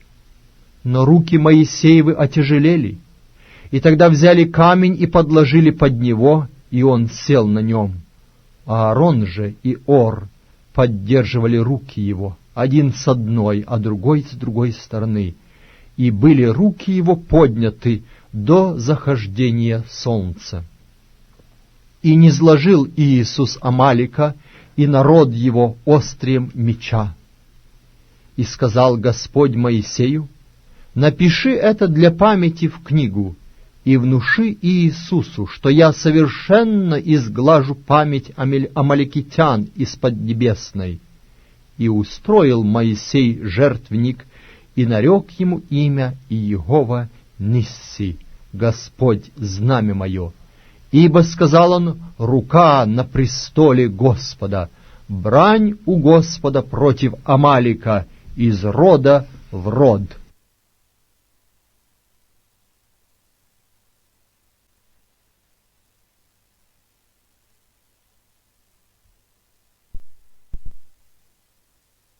Книга Исход, глава 18. «И услышал Иофор, священник Мадиамский, тесть Моисеев, о всем, что сделал Бог для Моисея и для Израиля, народа своего, когда вывел Господь Израиля из Египта. И взял Иофор, тесть Моисеев, Сепфору, жену Моисееву, перед тем возвращенную, и двух сыновей ее, из которых одному имя Герсам, потому что говорил Моисей: «Я пришлец в земле чужой», а другому имя Елиезер, потому что, говорил он, «Бог отца моего был мне помощником и избавил меня от меча фараонова». И пришел Иофор, тесть Моисея, с сыновьями его, и женой его к Моисею в пустыню, где он расположился станом у горы Божией, и дал знать Моисею: «Я, тесть твой Иофор, иду к тебе, и жена твоя, и 2 сына ее с нею». Моисей вышел навстречу тестю своему, и поклонился, и целовал его, и после взаимного приветствия они вошли в шатер. И рассказал Моисей тестю своему о всем, что сделал Господь с фараоном и с египтянами за Израиля, и о всех трудностях, какие встретили их на пути, и как избавил их Господь. Иофор радовался о всех благодеяниях, которые Господь явил Израилю, когда избавил его из руки египтян. И сказал Иофор: «Благословен Господь, который избавил вас из руки египтян и из руки фараоновой, который избавил народ сей из-под власти египтян. Ныне узнал я, что Господь велик, паче всех богов, в том самом, чем они превозносились над израильтянами». И принес Иофор, тесть Моисеев, всесожжения и жертвы Богу, и пришел Аарон и все старейшины Израилевы есть хлеба с тестем Моисеевым пред Богом. На другой день сел Моисей судить народ, и стоял народ перед Моисеем с утра до вечера. И видел тесть Моисеев все, что он делает с народом, и сказал: «Что это такое ты делаешь с народом? Для чего ты сидишь один, а весь народ стоит пред тобою с утра до вечера?» И сказал Моисей тестю своему: «Народ приходит ко мне просить суда у Бога. Когда случается у них какое дело, они приходят ко мне, и я сужу между тем и другим, и объявляю уставы Божии и законы Его». Но тесть Моисеев сказал ему: «Нехорошо это ты делаешь. Ты измучишь и себя, и народ этот, который с тобою, ибо слишком тяжело для тебя это дело. Ты один не можешь исправлять его. Итак, послушай слов моих, я дам тебе совет, и будет Бог с тобою. Будь ты для народа посредником перед Богом, и представляй Богу дела его. Научай их уставам и законам Божиим, указывай им путь его, по которому они должны идти, и дела, которые они должны делать. Ты же усмотри из всего народа людей способных, боящихся Бога, людей правдивых, ненавидящих корость, и поставь их над ним 1000 начальниками, 100 начальниками, 50 начальниками и 10 начальниками. Пусть они судят народ во всякое время, и о всяком важном деле доносят тебе, а все малые дела судят сами, и будет тебе легче, и они понесут с тобою бремя. Если ты сделаешь это, и Бог повелит тебе, то ты можешь устоять, и весь народ этот будет отходить в свое место с миром». И послушал Моисей слов тестя своего, и сделал все, что он говорил. И выбрал Моисей из всего Израиля способных людей, и поставил их начальниками народа, 1000 начальниками, 100 начальниками, 50 начальниками и 10 начальниками, и судили они народ во всякое время, о делах важных доносили Моисею, а все малые дела судили сами. И отпустил Моисей тестя своего, и он пошел в землю свою.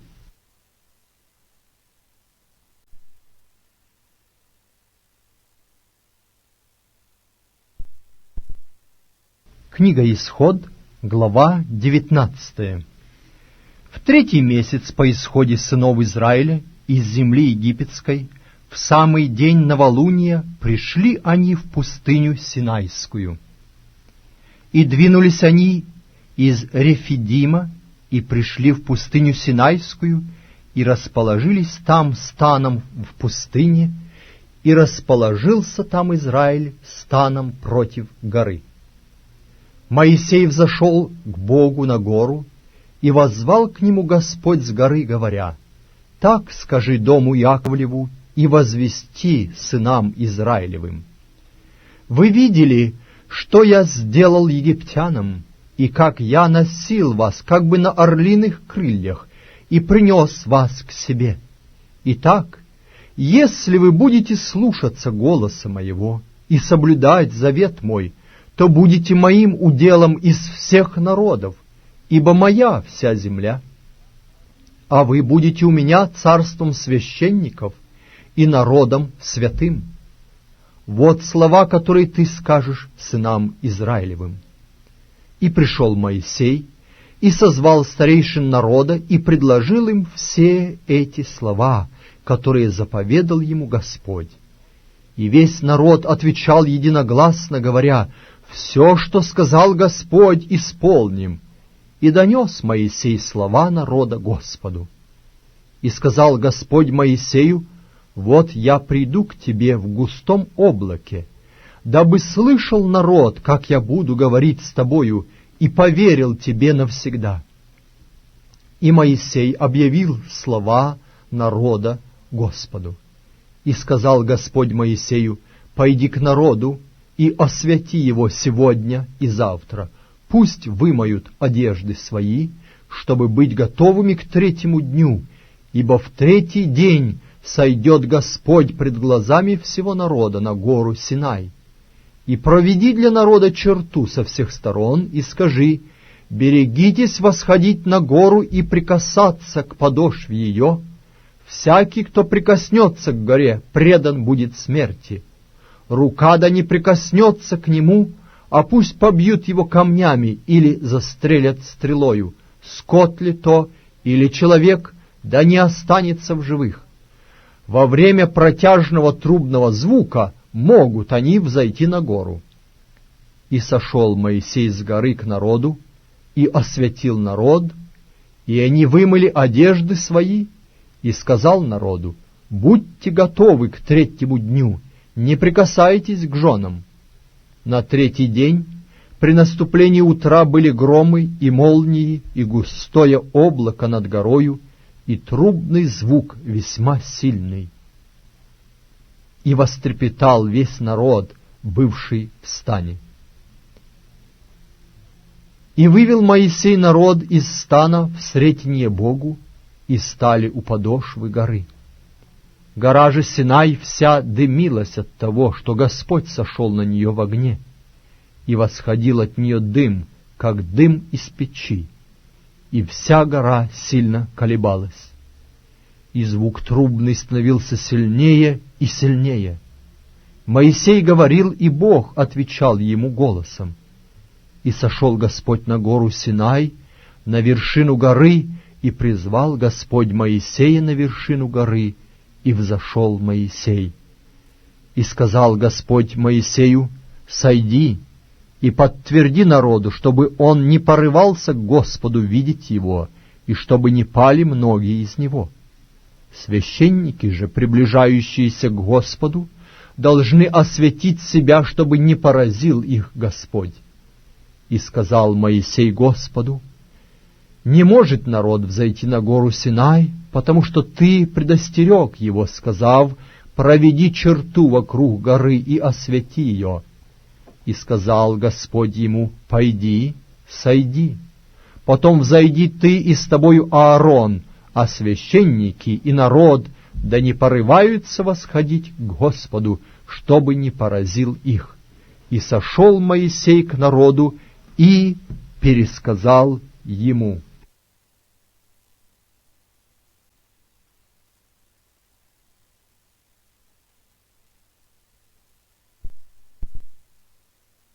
Книга Исход, глава 20.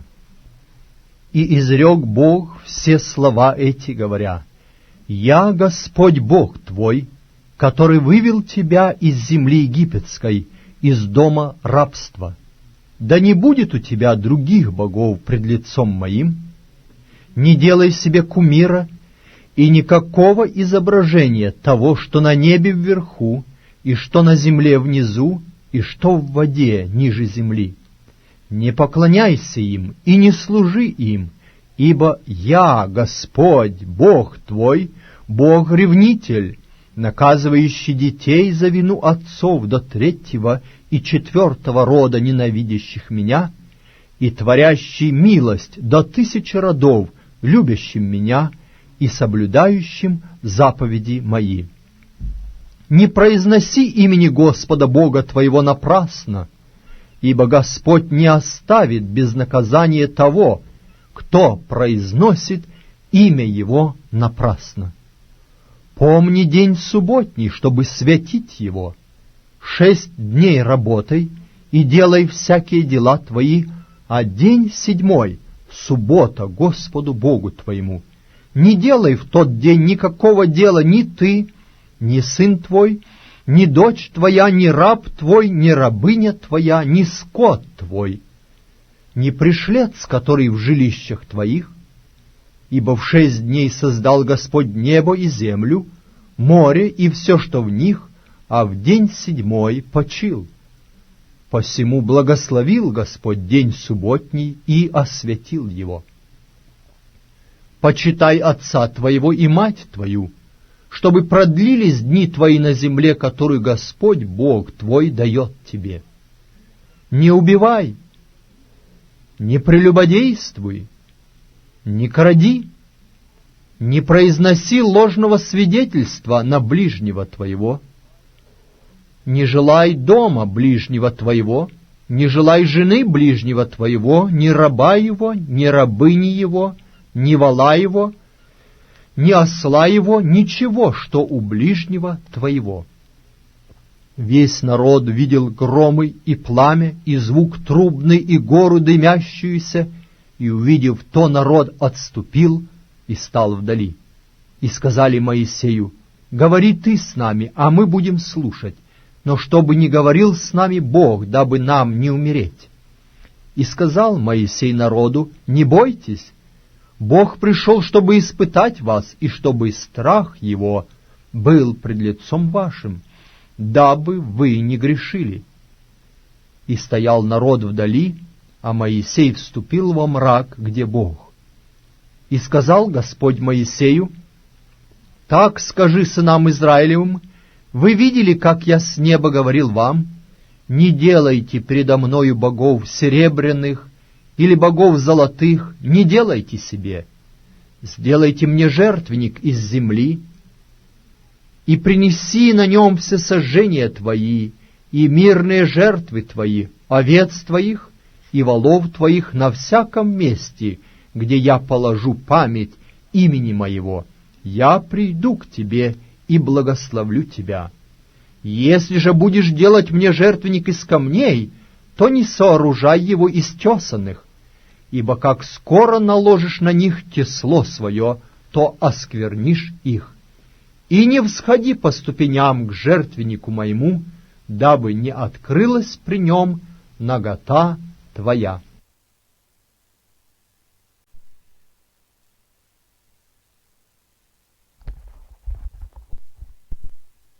Книга Исход, 21 глава. «И вот законы, которые ты объявишь им. Если купишь раба еврея, пусть он работает 6 лет, а в 7 пусть выйдет на волю даром. Если он пришел один, пусть один и выйдет, а если он женатый, пусть выйдет с ним и жена его. Если же господин его дал ему жену, и она родила ему сынов или дочерей, то жена и дети ее пусть останутся у господина ее, а он выйдет один. Но если раб скажет: люблю господина моего, жену мою и детей моих, не пойду на волю, то пусть господин его приведет его пред богов и поставит его к двери или к косяку, и проколет ему господин его ухо шилом, и он останется рабом его вечно. Если кто продаст дочь свою в рабыни, то она не может выйти, как выходят рабы. Если она не угодна господину своему, и он не обручит ее, пусть позволит выкупить ее, а чужому народу продать ее не властен, когда сам пренебрег ее. Если он обручит ее сыну своему, пусть поступит с нею по праву дочерей. Если же другую возьмет за него, то она не должна лишаться пищи одежды и супружеского сожития. А если он этих 3 вещей не сделает для нее, пусть она отойдет даром без выкупа. Кто ударит человека так, что он умрет, да будет предан смерти. Но если кто не злоумышлял, а Бог попустил ему попасть под руки его, то я назначу у тебя место, куда убежать убийце. А если кто с намерением умертвит ближнего коварно, то и от жертвенника моего бери его на смерть. Кто ударит отца своего или свою мать, того должно предать смерти. Кто украдет человека и продаст его, или найдется он в руках у него, то должно предать его смерти. Кто злословит отца своего или мать свою, того должно предать смерти. Когда ссорятся, и один человек ударит другого камнем или кулаком, и тот не умрет, но сляжет в постель, то если он встанет и будет выходить из дома с помощью палки, ударивший не будет повинен смерти. Пусть только заплатит за остановку в его работе и даст на лечение его. А если кто ударит раба своего или служанку свою палкою, и они умрут под рукою его, то он должен быть наказан. Но если они день или 2 дня переживут, то не должно наказывать его, ибо это его серебро. Когда дерутся люди и ударят беременную женщину, и она выкинет, но не будет другого вреда, то взять с виновного пеню, какую наложит на него муж той женщины, и он должен заплатить оную при посредниках. А если будет вред, то отдай душу за душу, глаз за глаз, зуб за зуб, руку за руку, ногу за ногу, обожжение за обожжение, рану за рану, ушиб за ушиб. Если кто раба своего ударит в глаз, или служанку свою в глаз и повредит его, пусть отпустит их на волю за глаз. И если выбьет зуб рабу своему или рабе своей, пусть отпустит их на волю за зуб. Если вол забодает мужчину или женщину до смерти, то вола побить камнями, и мясо его не есть, а хозяин вола не виноват.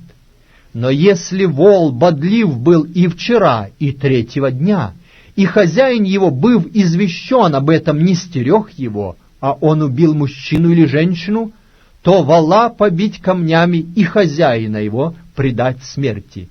Если на него наложен будет выкуп, пусть даст выкуп за душу свою, какой наложен будет на него. Сына ли забодает, дочь ли забодает, по сему же закону поступать с ним. Если вол забодает раба или рабу, то господину их заплатить 30 сиклей серебра, а вола побить камнями. Если кто раскроет яму, или если выкопает яму и не покроет ее, и упадет в нее вол или осел, то хозяин ямы должен заплатить, отдать серебро хозяину их, а труп будет его. Если чей-нибудь вол забодает до смерти вола у соседа его, пусть продадут живого вола и разделят пополам цену его, также и убитого пусть разделят пополам. А если известно было, что вол бодлив был и вчера, и 3-го дня, но хозяин его не стерег его, то должен он заплатить вола за вола, а убитый будет его.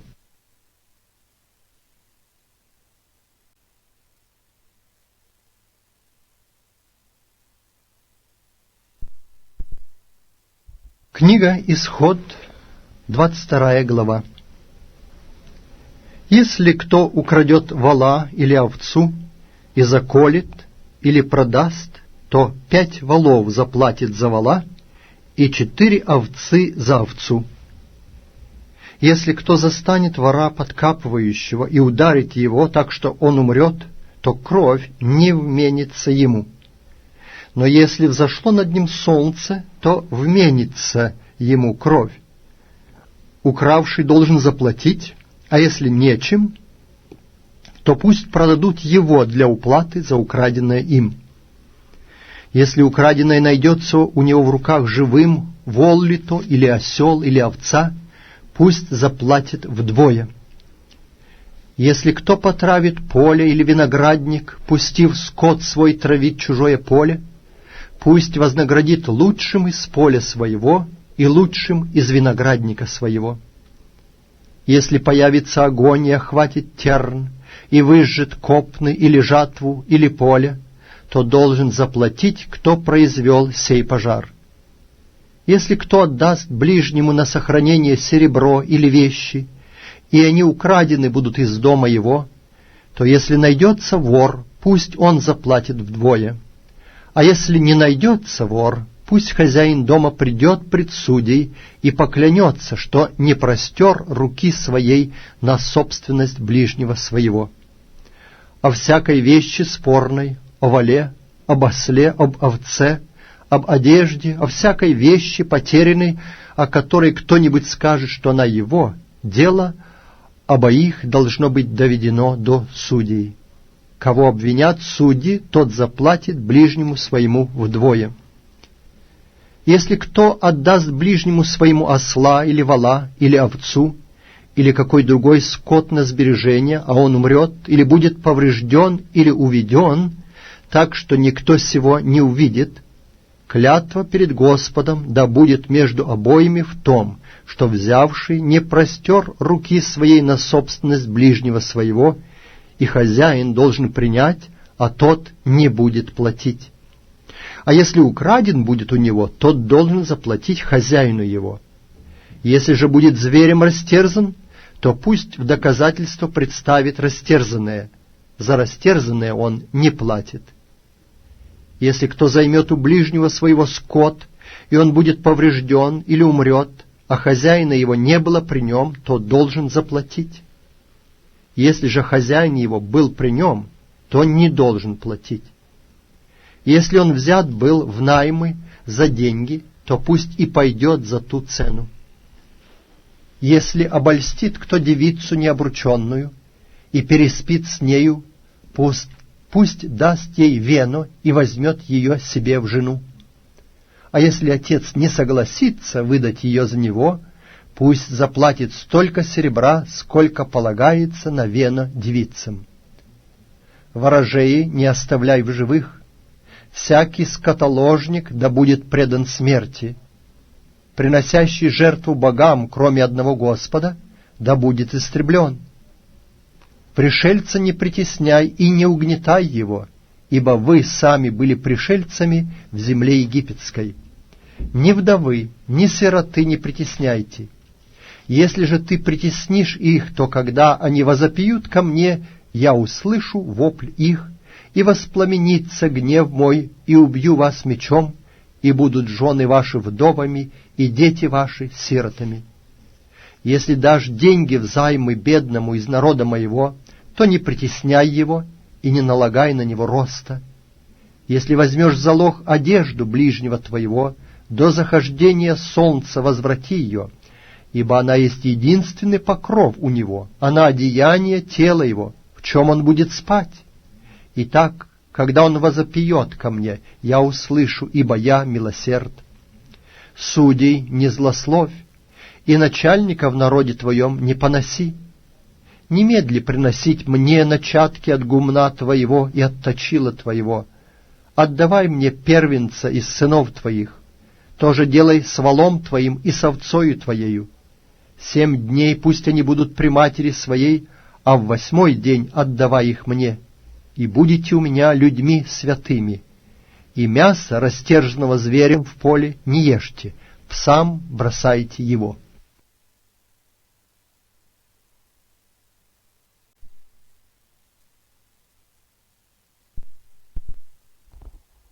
Глава 23 из второй книги Моисея, из книги «Исход». «Не внимай пустому слуху, не давай руки твоей нечестивому, чтобы быть свидетелем неправды. Не следуй за большинством назло и не решай тяжбы, отступая по большинству от правды. И бедному не потворствуй в тяжбе его. Если найдешь вола, врага твоего, или осла его заблудившегося, приведи его к нему. Если увидишь осла, врага твоего, упавшим под ношею своею, то не оставляй его, развьючь вместе с ним. Не суди превратно тяжбы бедного твоего. Удаляйся от неправды и не умерщвляй невинного и правого, ибо я не оправдаю беззаконника. Даров не принимай, ибо дары слепыми делают зрячих и превращают дело правых. Пришельца не обижай, вы знаете душу пришельца, потому что сами были пришельцами в земле египетской. 6 лет засевай землю твою и собирай произведение его, а в 7-й оставляй ее в покое, чтобы питались убогие из народа твоего, а остатками после них питались звери полевые. Также поступай с виноградником твоим и с маслиною твоею. 6 дней делай дела твои, а в 7-й день покойся, чтобы отдохнул вол твой и осел твой, и успокоился сын рабы твоей и пришлец. Соблюдайте все, что я сказал вам, и имени других богов не упоминайте, да не слышится оно из уст твоих. 3 раза в году празднуй мне, наблюдай праздник опресноков. 7 дней ешь пресный хлеб, как я повелел тебе, в назначенное время месяца Авива, ибо в оном ты вышел из Египта, и пусть не являются пред лицо мое с пустыми руками. Наблюдай и праздник жатвы, первых плодов труда твоего, какие ты сеял на поле, и праздник собирания плодов в конце года, когда уберешь с поля работу твою. 3 раза в году должен являться весь мужской пол твой пред лицо владыки Господа. Не изливай крови жертвы моей на квасное, и тук от праздничной жертвы моей не должен оставаться до утра. Начатки плодов земли твоей приноси в дом Господа Бога твоего. Не вари козленка в молоке матери его. Вот я посылаю пред тобою ангела хранить тебя на пути и ввести тебя в то место, которое я приготовил. Блюди себя пред лицом его и слушай голоса его, не упорствуй против него, потому что он не простит греха вашего, ибо имя мое в нем.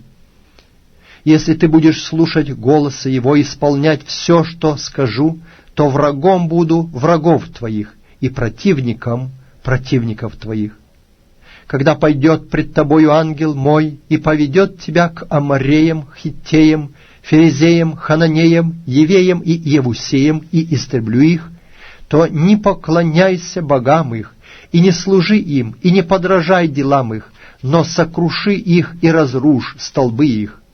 Служите Господу Богу вашему, и Он благословит хлеб твой и воду твою, и отвращу от вас болезни.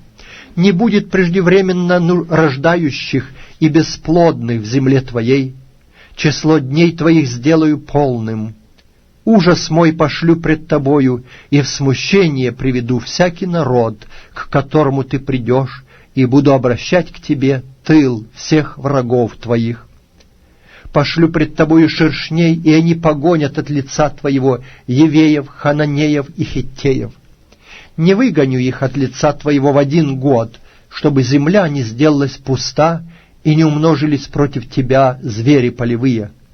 Мало-помалу буду прогонять их от тебя, доколе ты не размножишься и не возьмешь во владение земли сей. Проведу пределы твои от моря Черного до моря Филистимского и от пустыни до реки, ибо предам в руки ваши жителей сей земли, и прогонишь их от лица твоего. Не заключай союза ни с ними, ни с богами их. Не должны они жить в земле твоей, чтобы они не ввели тебя в грех против меня. Ибо если ты будешь служить богам их, то это будет тебе сетью.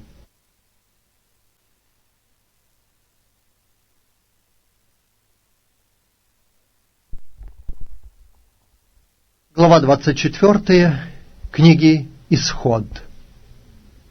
«И Моисею сказал он: взойди к Господу, ты и Аарон, Надав и Авиуд, и 70 старейшин Израилевых, и поклонитесь издали. Моисей один пусть приблизится к Господу, а они пусть не приближаются, и народ пусть не восходит к ним».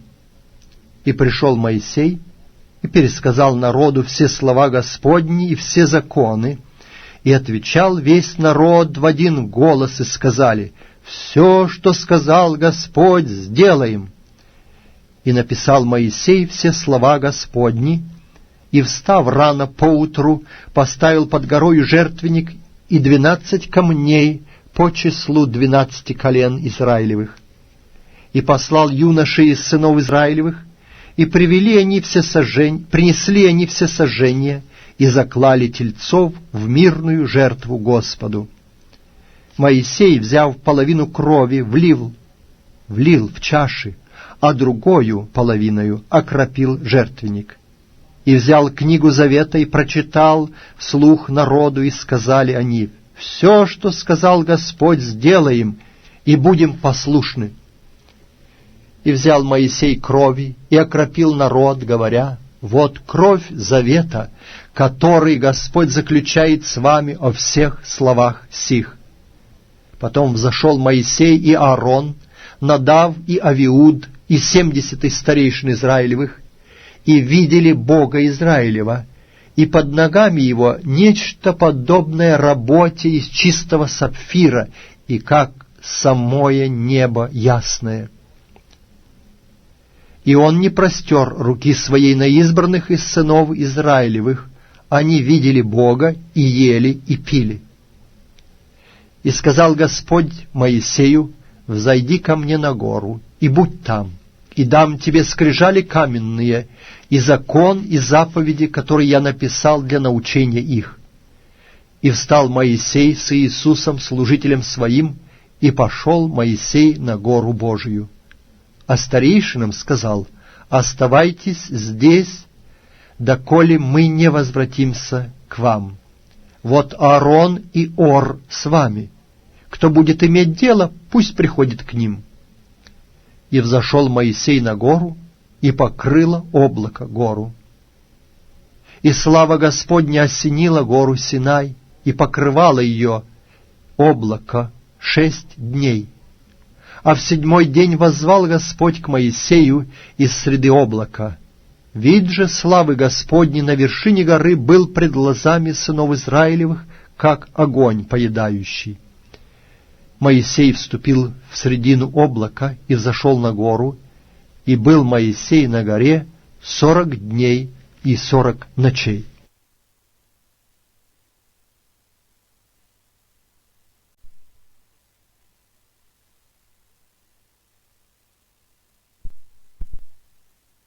Глава 25 из 2 книги Моисея «Исход».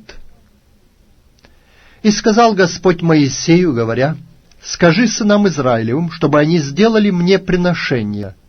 От всякого человека, у которого будет усердие, принимайте приношение мне.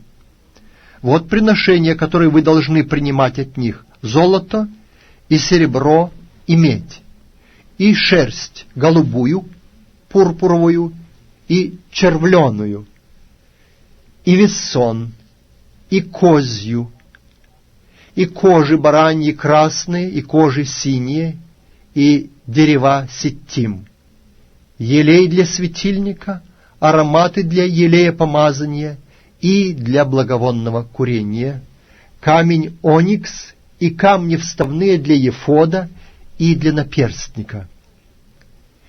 И устроят они мне святилище, и буду обитать посреди них. Все, как я показываю тебе, и образец скинии, и образец всех сосудов ее, так и сделайте.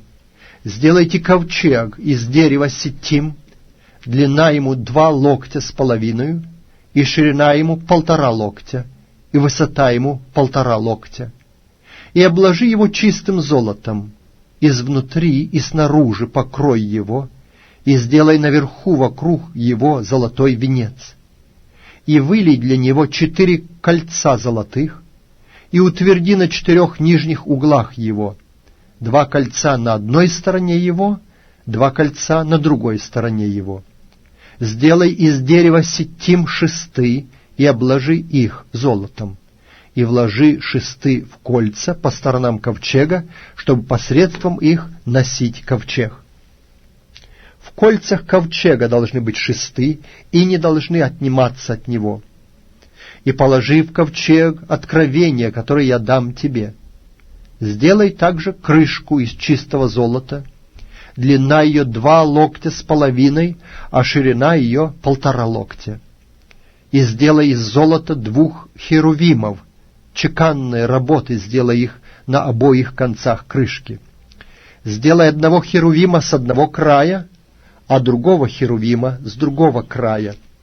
Выдавшимися из крышки сделайте херувимов на обоих краях ее. И будут херувимы с распростертыми крыльями, вверх крыльями, покрывая крыльями своими крышку, а лицами своими будут друг к другу. К крышке будут лица херувимов. И положи крышку на ковчег сверху, в ковчег же положи откровение, которое я дам тебе. Там я буду открываться тебе и говорить с тобою над крышкою посреди 2 херувимов, которые над ковчегом откровения, о всем, что не буду заповедовать через тебя сынам Израилевым. И сделай стол из дерева ситим длиною в 2 локтя, шириною в локоть, а вышиною в 1,5 локтя. И обложи его чистым золотом, и сделай вокруг его золотой венец, и сделай вокруг его стенки в ладонь, и у стенок его сделай золотой венец вокруг. И сделай для него 4 кольца золотых, и утверди кольца на 4 углах у 4 ножек его.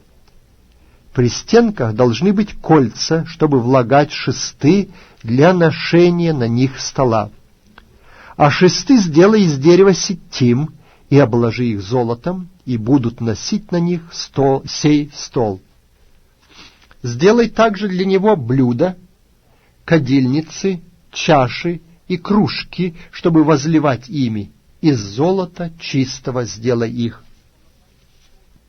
И полагай на стол хлебы предложения пред лицом моим постоянно. И сделай светильник из золота чистого. Чеканный должен быть сей светильник, стебель его, ветви его, чашечки его, яблоки его и цветы его должны выходить из него. 6 ветвей должны выходить из боков его, 3 ветви светильника из одного бока его и 3 ветви светильника из другого бока его. 3 чашечки наподобие миндального цветка с яблоком и цветами должны быть на одной ветви, и 3 чашечки наподобие миндального цветка на другой ветви с яблоками и цветами. Так на всех 6 ветвях, выходящих из светильника. А на стебле светильника должны быть 4 чашечки наподобие миндального цветка с яблоками и цветами. У 6 ветвей, выходящих из стебля светильника, яблоко под 2 ветвями его, и яблоко под другими 2 ветвями, и яблоко под 3 2 ветвями его. Яблоки и ветви его из него должны выходить. Он весь должен быть чеканный, цельный, из чистого золота. И сделай к нему 7 лампад, и поставь на него лампады его, чтобы светили на переднюю сторону его, и щипцы к нему, и лотки к нему из чистого золота. Из таланта золота чистого пусть сделает его со всеми 7 принадлежностями. Смотри, сделай их по тому образцу, какой показан тебе на горе.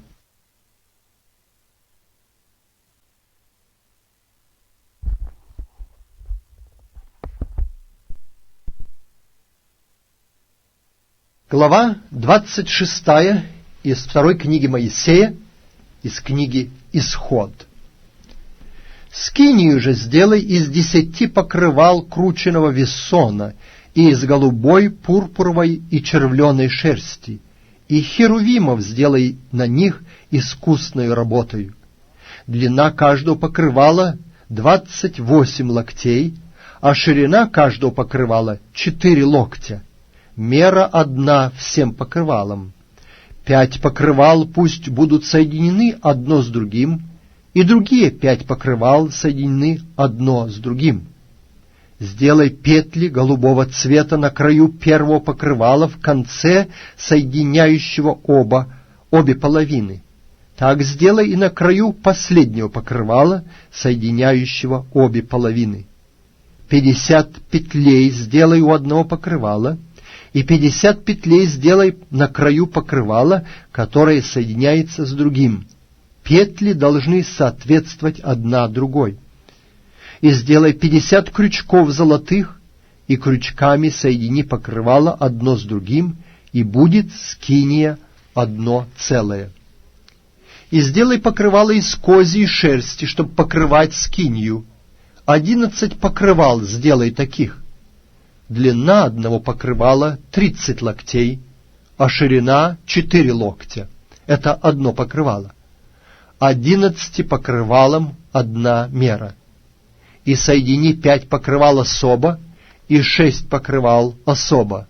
6 покрывало сделай двойное с передней стороны скинии. Сделай 50 петлей на краю крайнего покрывала для соединения его с другим, и 50 петлей на краю другого покрывала для соединения с ним. Сделай 50 крючков медных, и вложи крючки в петли, и соедини покров, чтобы он составлял одно.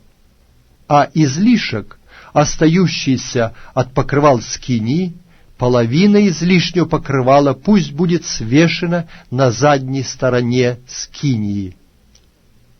А излишек от длины покрывал скинии на локоть с одной и на локоть с другой стороны пусть будет свешен по бокам скинии с той и с другой стороны для покрытия ее. И сделай покрышку для покрова из кож бараньих красных, и еще покров верхний из кож синих. И сделай брусья для скинии из дерева ситим, чтобы они стояли, длиною в 10 локтей брус, и 1,5 локтя каждому брусу ширина. У каждого бруса по 2 шипа, один против другого. Так сделай у всех брусьев скинии. Так сделай брусья для скинии, 20 брусьев для полуденной стороны к югу, и под 20 брусьев сделай 40 серебряных подножий, 2 подножья под 1 брус для 2 шипов его, и 2 подножья под другой брус для 2 шипов его, и 20 брусьев для другой стороны скинии к северу, и для них 40 подножий серебряных, 2 подножия под 1 брус и 2 подножия под другой брус. Для задней же стороны скинии к западу сделай 6 брусьев, и 2 бруса сделай для углов скинии на заднюю стену. Они должны быть соединены внизу и соединены вверху к одному кольцу. Так должно быть с ними обоими.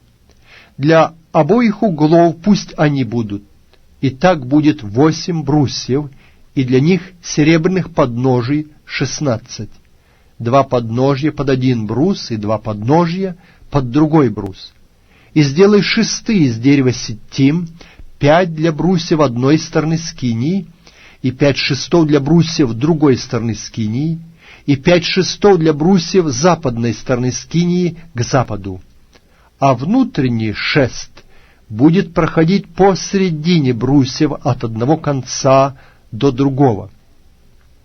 Брусья же обложи золотом, и кольца для вкладывания шестов сделай из золота, и шесты обложи золотом.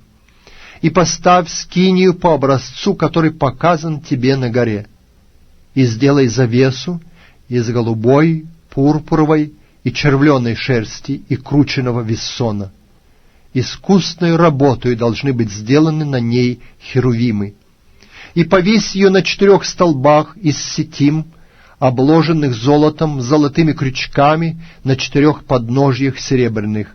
И повесь завесу на крючках, и внеси туда за завесу ковчег откровения, и будет завеса отделять вам святилище от святого святых. и положи крышку на ковчег откровения во святом святых.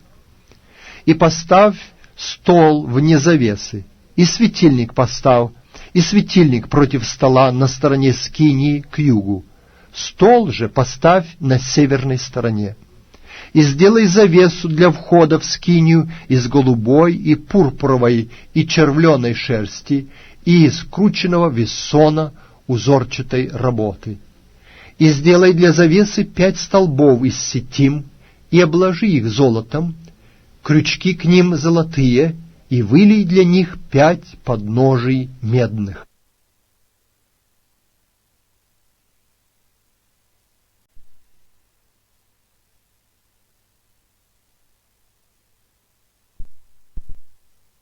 Глава 27 из второй книги Моисея, из книги Исход. «И сделай жертвенник из дерева ситим длиною 5 локтей и шириною 5 локтей, так, чтобы он был четырехугольный и вышиною 3 локтей. И сделай роги на 4 углах его, так, чтобы роги выходили из него, и обложи его медью. И сделай к нему горшки для высыпания в них пепла, и лопаты, и чаши, и вилки, и угольницы. Все принадлежности сделай из меди. Сделай к нему решетку, род сетки из меди, и сделай на сетке, на 4 углах его, 4 кольца медных. И положи ее по окраине жертвенника внизу, так, чтобы сетка была до половины жертвенника.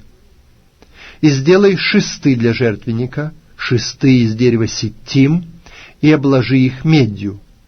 И вкладывай шесты его в кольца, так, чтобы шесты были по обоим бокам жертвенника, когда нести его. Сделай его пустой внутри, досчатый, как показан тебе на горе. Так пусть сделают. Сделай двор скинии с полуденной стороны к югу. Завесы для двора должны быть из крученного вессона, длиною во 100 локтей по одной стороне. Столбов для них 20, и подножий для них 20 медных. Крючки у столбов и связи на них из серебра. Также и вдоль по северной стороне завесы 100 локтей длиною. Столбов для них 20, и подножий для них 20 медных. Крючки у столбов и связи на них из серебра. В ширину же двора с западной стороны завесы 50 локтей, столбов для них 10, и подножий к ним 10. И в ширину двора с передней стороны к востоку завесы 50 локтей. К одной стороне завесы в 15 локтей, столбов для них 3, и подножий для них 3. И к другой стороне завесы в 15 локтей, столбов для них 3, и подножий для них 3. А для ворот двора завеса в 20 локтей из голубой, и пурпуровой, и червленой шерсти, и из крученного вессона узорчатой работы. Столбов для нее 4, и подножий к ним 4. Все столбы вокруг двора должны быть соединены связями из серебра. Крючки у них из серебра, а подножие к ним из меди. Длина двора 100 локтей, а ширина по всему протяжению 50. Высота 5 локтей. Завесы из крученного вессона, а подножие у столбов из меди. Все принадлежности скинии для всякого употребления в ней, и все колья ее, и все колья двора из меди. И вели сынам Израилевым, чтобы они приносили тебе елей чистый, выбитый из маслин для освящения, чтобы горел светильник во всякое время. В скинии собрания вне завесы, которая перед ковчегом откровения, будет зажигать его Аарон и сыновья его от вечера до утра пред лицом Господним. Это устав вечный для поколений их от сынов Израилевых.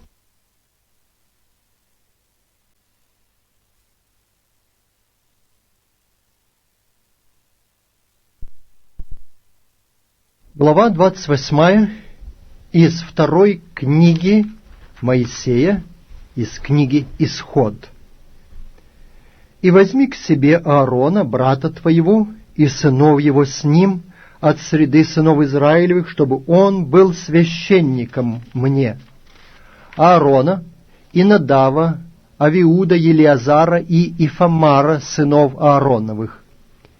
И сделай священные одежды Аарону, брату твоему, для славы и благолепия. И скажи всем мудрым сердцем, которых я исполнил духа премудрости, чтобы они сделали Аарону одежды для посвящения его, чтобы он был священником мне. Вот одежды, которые должны они сделать: наперстник, ефод, это короткая одежда, верхняя риза, хитон, хитон это долгая, длинная, нижняя одежда, хитон стяжной, кидар, головное украшение, и пояс. Пусть сделают священные одежды Аарону, брату твоему, и сынам его, чтобы он был священником мне. Пусть они возьмут золото, голубой и пурпуровой и червленой шерсти и вессона, и сделают ефод из золота, из голубой, пурпуровой и червленой шерсти, и из крученного вессона искусной работой.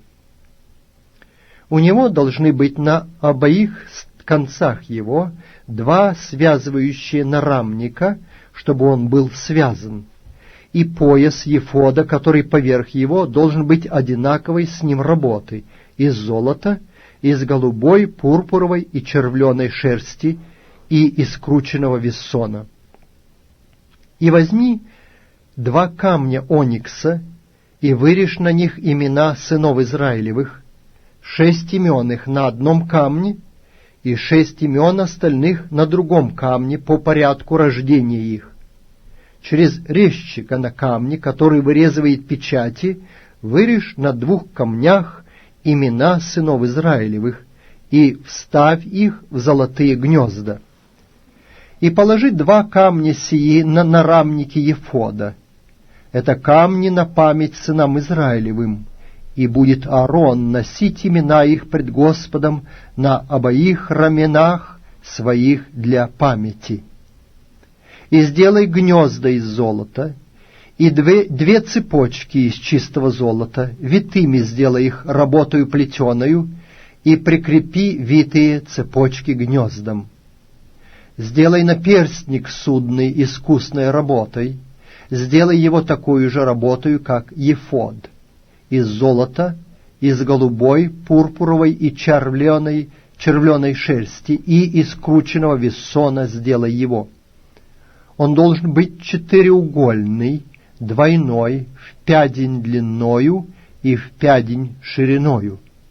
И вставь в него оправленные камни в 4 ряда, рядом рубин, топаз, изумруд, это 1 ряд, 2 ряд карбункул, сапфир и алмаз, 3 ряд яхонт, агат и аметист, 4 ряд хризолит, оникс и яспис. В золотых гнездах должны быть вставлены они. Сих камней должно быть 12 по числу сынов Израилевых, по именам их.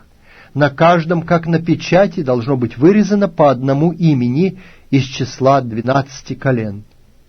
К наперстнику сделай цепочки, витые плетеной работой из чистого золота. И сделай к наперстнику 2 кольца из золота, и прикрепи 2 кольца к 2 концам наперстника.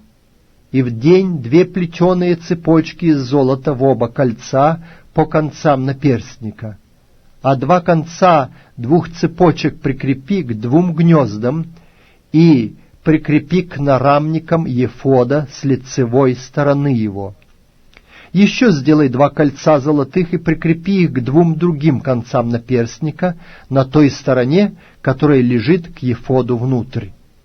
Также сделай 2 кольца золотых и прикрепи их к 2 нарамникам ефода снизу, с лицевой стороны его, у соединения его над поясом ефода. и прикрепят наперстник кольцами его к кольцам ефода шнуром из голубой шерсти, чтобы он был над поясом ефода, и чтоб не спадал наперстник с ефода. И будет носить Аарон имена сынов Израилевых на наперстнике судном у сердца своего, когда будет входить во святилище для постоянной памяти пред Господом. На наперстник судный возложи Урим и Туммим, и они будут у сердца Ааронова, когда будет он входить во святилище пред лицо Господне. И будет Аарон всегда носить суд сынов Израилевых у сердца своего пред лицом Господним. И сделай верхнюю ризу к ефоду всю голубого цвета. Среди ее должны быть отверстия для головы. У отверстия ее вокруг должна быть обшивка тканая, подобно как у отверстия брони, чтобы не дралась. По подолу ее сделай яблоки из нитей голубого, яхонтового, пурпурового и червленого цвета вокруг по подолу ее, позвонки золотые между ними кругом. Золотой позвонок и яблоко, золотой позвонок и яблоко по подолу верхней ризы кругом. Она будет на Аароне в служении, дабы слышен был от него звук, когда он будет входить во святилище пред лицо Господне, и когда будет выходить, чтобы ему не умереть. И сделай полированную дощечку из чистого золота, и вырежь на ней, как вырезывают на печати, святыня Господу, святыня Господня. И прикрепи ее шнуром голубого цвета к кидару, так, чтобы она была на передней стороне кидара. И будет она на челе Аароновом, и понесет на себе Аарон недостатки приношений, посвящаемых от сынов Израилевых, и всех даров ими приносимых. И будет она непрестанно на челе его для благоволения Господня к ним. И сделай хитон из вессона, и кидар из вессона, и сделай пояс узорчатой работы. Сделай сынам Аароновым хитоны, сделай им поясы, и головные повязки сделай им для славы и благолепия. И облеки в них Аарона, брата твоего, и сынов его с ним, и помажь их, и наполни руки их, и посвяти их, и они будут священниками мне. И сделай им нижнее платье льняное для прикрытия телесной наготы от чресл до голеней. И да будут они на Аароне и на сынах его, когда будут они входить в скинию собрания или приступать к жертвеннику для служения во святилище, чтобы им не навести на себя греха и не умереть. Это устав вечный для него и для потомков его по нем.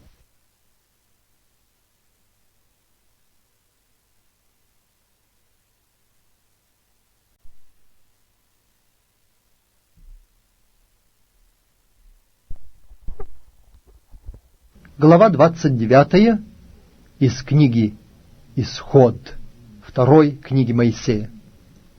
«Вот что должен ты совершить над ними, чтобы посвятить их во священники мне. Возьми одного тельца из волов, и 2 овнов без порока, и хлебов пресных, и опресноков, смешанных с елеем, и лепешек пресных, помазанных елеем, из муки пшеничной сделай их, и положи их в одну корзину, и принеси их в корзине, и вместе тельца и 2 овнов. Аарона же и сынов его приведи ко входу в скинию собрания, и омой их водою, и возьми одежды, и облеки Аарона в хитон, и в верхнюю ризу, в ефод, и в наперстник, и опояшь его по ефоду. И возложи ему на голову кидар, и укрепи диадему святыни на кидаре. И возьми елей помазания, и возлей ему на голову, и помажь его. И приведи также сынов его, и облеки их в хитоны, и опояшь их поясом Аарона и сынов его, и возложи на них повязки, и будет им принадлежать священство по уставу навеки. и наполни руки Аарона и сынов его. И приведи тельца пред скинию собрания, и возложат Аарон и сыны его руки свои на голову тельца. И заколи тельца пред лицом Господним при входе в скинию собрания.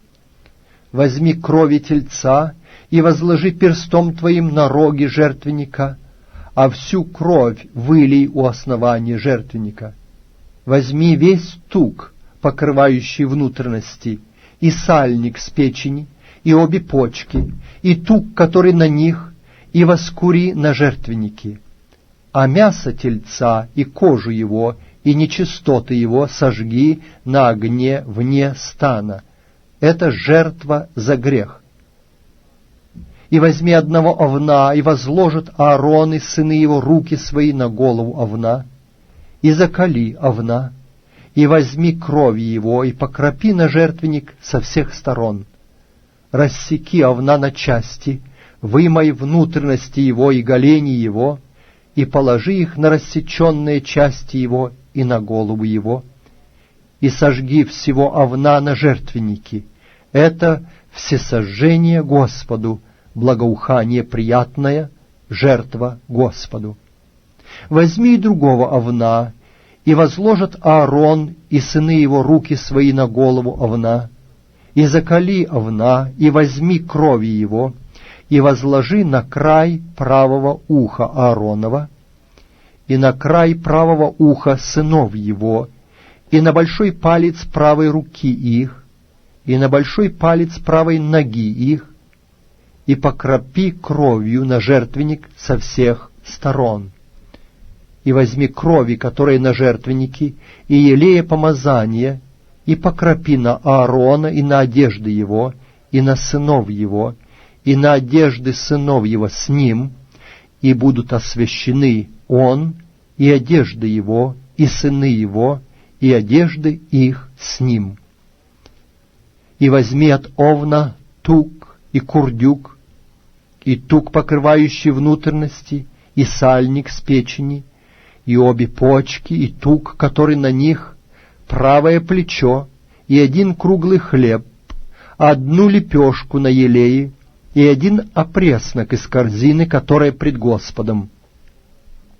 И положи все на руки Аарону и на руки сынам его, и принеси это, потрясая пред лицом Господним, и возьми это с рук их, и сожги на жертвеннике со всесожжением, в благоухание пред Господом, это жертва Господу.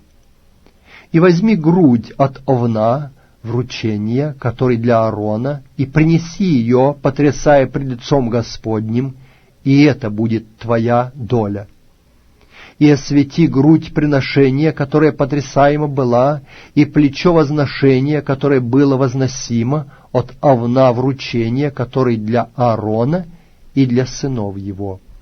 И будет это Аарону и сынам его в участок вечный от сынов Израилевых, ибо это возношение. Возношение должно быть от сынов Израилевых при мирных жертвах, возношение их Господу. А священные одежды, которые для Аарона, перейдут после него к сынам его, чтобы в них помазывать их и вручать им священство. 7 дней должен облачаться в них священник из сынов его, заступающий его место, который будет входить в скинию собрания для служения во святилище. Овна же вручение возьми и свари мясо его на месте святом, и пусть съедят Аарон и сыны его мясо овна сего из корзины у дверей скинии собрания, ибо через это совершено очищение для вручения им священства и для посвящения их. Посторонний не должен есть всего, ибо это святыня. Если останется от мяса вручения и от хлеба до утра, то сожги остаток на огне. Не должно есть его, ибо это святыня. И поступи с Аароном и с сынами его во всем так, как я повелел тебе. 7 дней наполняй руки их. И тельца за грех приноси каждый день для очищения, и жертву за грех совершай на жертвеннике для очищения его, и помажь его для освящения его. 7 дней очищай жертвенник и освети его, и будет жертвенник святыня великая, все прикасающееся к жертвеннику осветится. Вот что будешь ты приносить на жертвенники: 2 агнцев однолетних каждый день постоянно. 1 агнца приноси поутру, а другого агнца приноси вечером. И 10 часть ефы пшеничной муки, смешанной с 1/4 гина битого елея. А для возлияния 1/4 гина вина для 1 агнца. Другого агнца приноси вечером, с мучным даром, подобным утреннему, и с таким же возлиянием приноси его в благоухание приятное в жертву Господу. Это всесожжение постоянное в роды ваши пред дверями скинии собрания пред Господом, где буду открываться вам, чтобы говорить с тобою. Там буду открываться сынам Израилевым, и осветится место сие славою моею. И освящу скинию собрания и жертвенник, и Аарона, и сынов его освящу, чтобы они священно действовали мне. И буду обитать среди сынов Израилевых, и буду им Богом. И узнают, что я Господь Бог их, который вывел их из земли египетской, чтобы мне обитать среди них. Я Господь Бог их».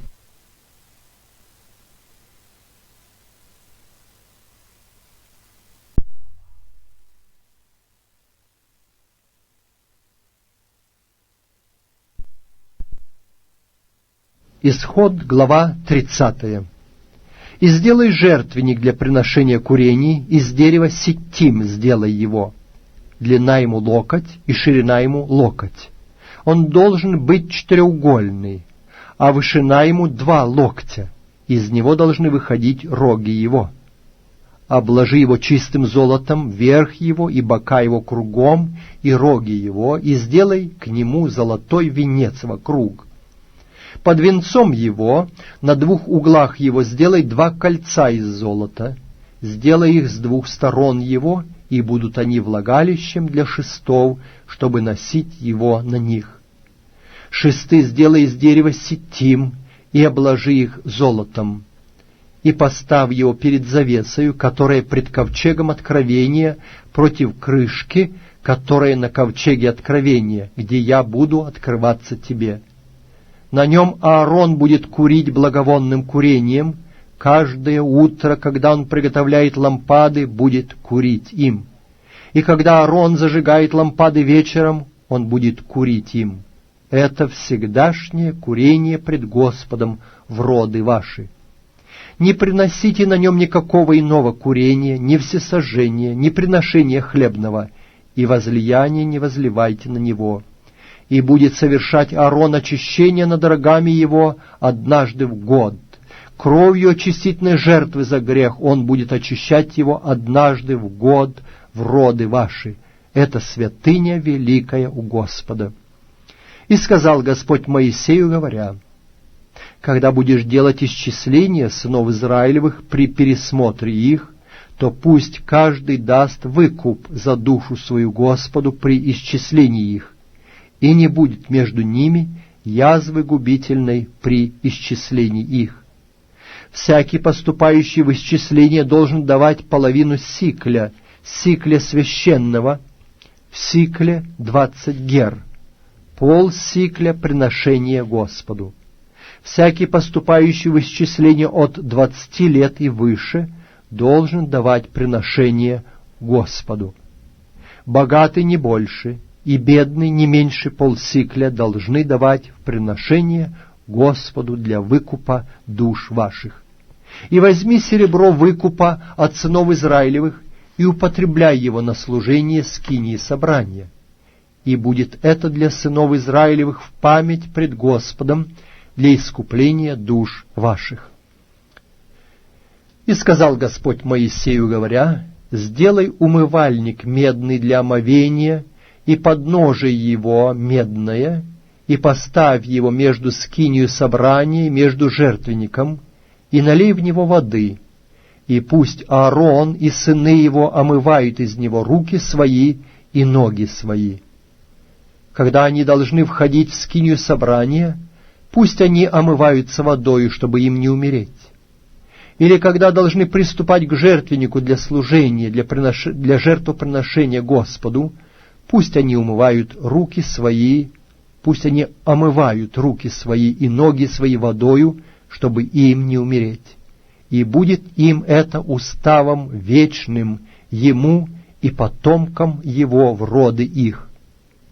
И сказал Господь Моисею, говоря: возьми себе самых лучших благовонных веществ, смирны самоточной 500 сиклей, корицы благовонной половину против того, 250 тростника благовонного, корицы благовонной половину против того, 250, тростника благовонного 250, кассии 500 сиклей по сиклю священному, и масло оливкового ген. И сделай из сего мира для священного помазания масть составную искусством составляющего масти. Это будет мира для священного помазания. И помажь им скинию собрания и ковчег откровения, и стол, и все принадлежности его, и светильник, и все принадлежности его, и жертвенник курения, и жертвенник всесожжения, и все принадлежности его, и умывальник, и подножие его, и освети их, и будет святыня великая.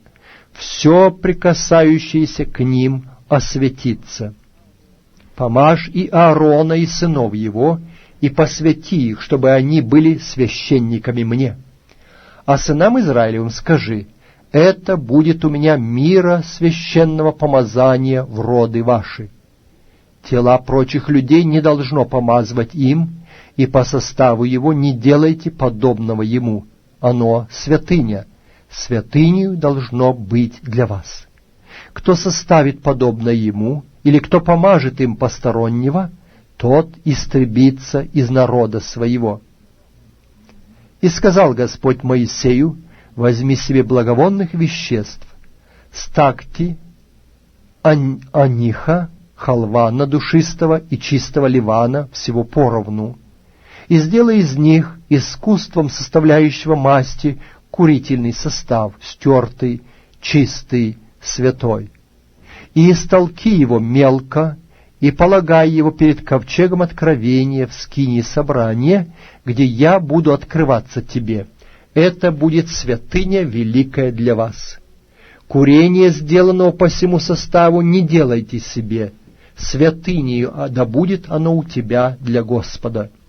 Кто сделает подобное, чтобы курить им, истребится из народа своего.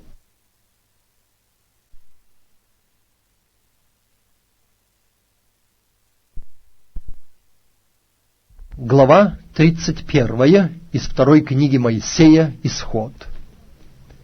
«И сказал Господь Моисею, говоря: смотри, я назначаю именно Веселиила, сына Уриева, сына Орова, из колена Иудина, и я исполнил его Духом Божьим, мудростью, разумением, ведением и всяким искусством работать из золота, серебра и меди, резать камни для вставливания и резать дерево для всякого дела.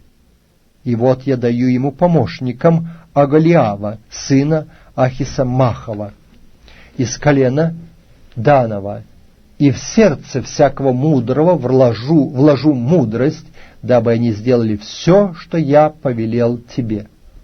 Скинию собрания, и ковчег откровения, и крышку на него, и все принадлежности скинии, и стол, и принадлежности его, и светильник из чистого золота, и все принадлежности его, и жертвенник курения, и жертвенник всесожжения, и все принадлежности его, и умывальник, и подножие его, и одежды служебные, и одежды священные Аарону священнику, и одежды сынам его для священнослужения, и елей помазания, и курение благовонное для святилища, все так, как я повелел тебе, они сделают.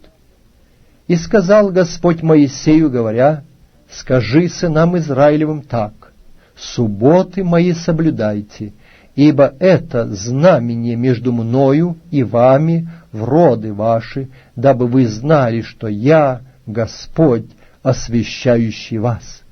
И соблюдайте субботу, ибо она свята для вас. Кто осквернит ее, тот да будет предан смерти. Кто станет в оную делать дело, та душа должна быть истреблена из среды народа своего. 6 дней пусть делают дела, а в 7 суббота покоя, посвященная Господу. Всякий, кто делает дело в день субботний, да будет предан смерти.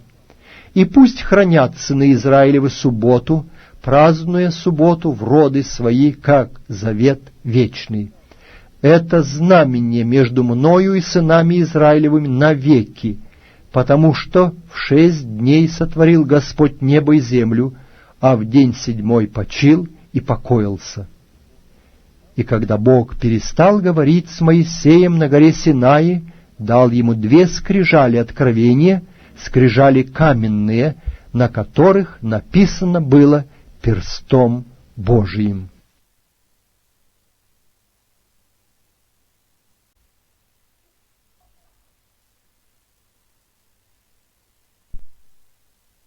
Я читаю книгу «Исход», главу 32. Когда народ увидел, что Моисей долго не сходил с горы, то собрался к Аарону и сказал ему: «Встань и сделай нам Бога, который бы шел перед нами, ибо с этим человеком, с Моисеем, который вывел нас из земли египетской, не знаем, что сделалось». И сказал им Аарон: «Выньте золотые серьги, которые в ушах ваших жен, ваших сыновей и ваших дочерей, и принесите ко мне». И весь народ вынул золотые серьги из ушей своих и принесли к Аарону.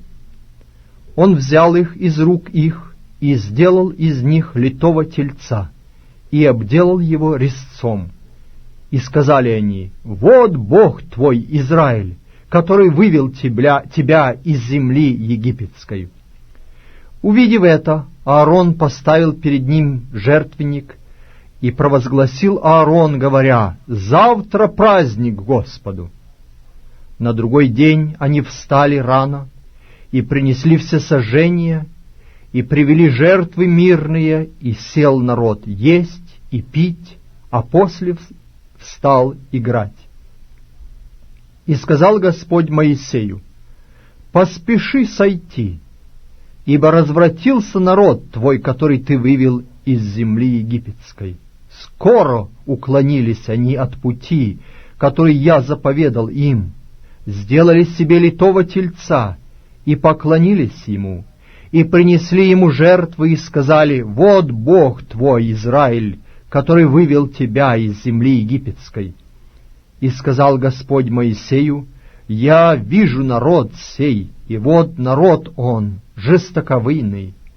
Итак, оставь меня, да воспламенится гнев мой на них, и истреблю их, и произведу многочисленный народ от тебя».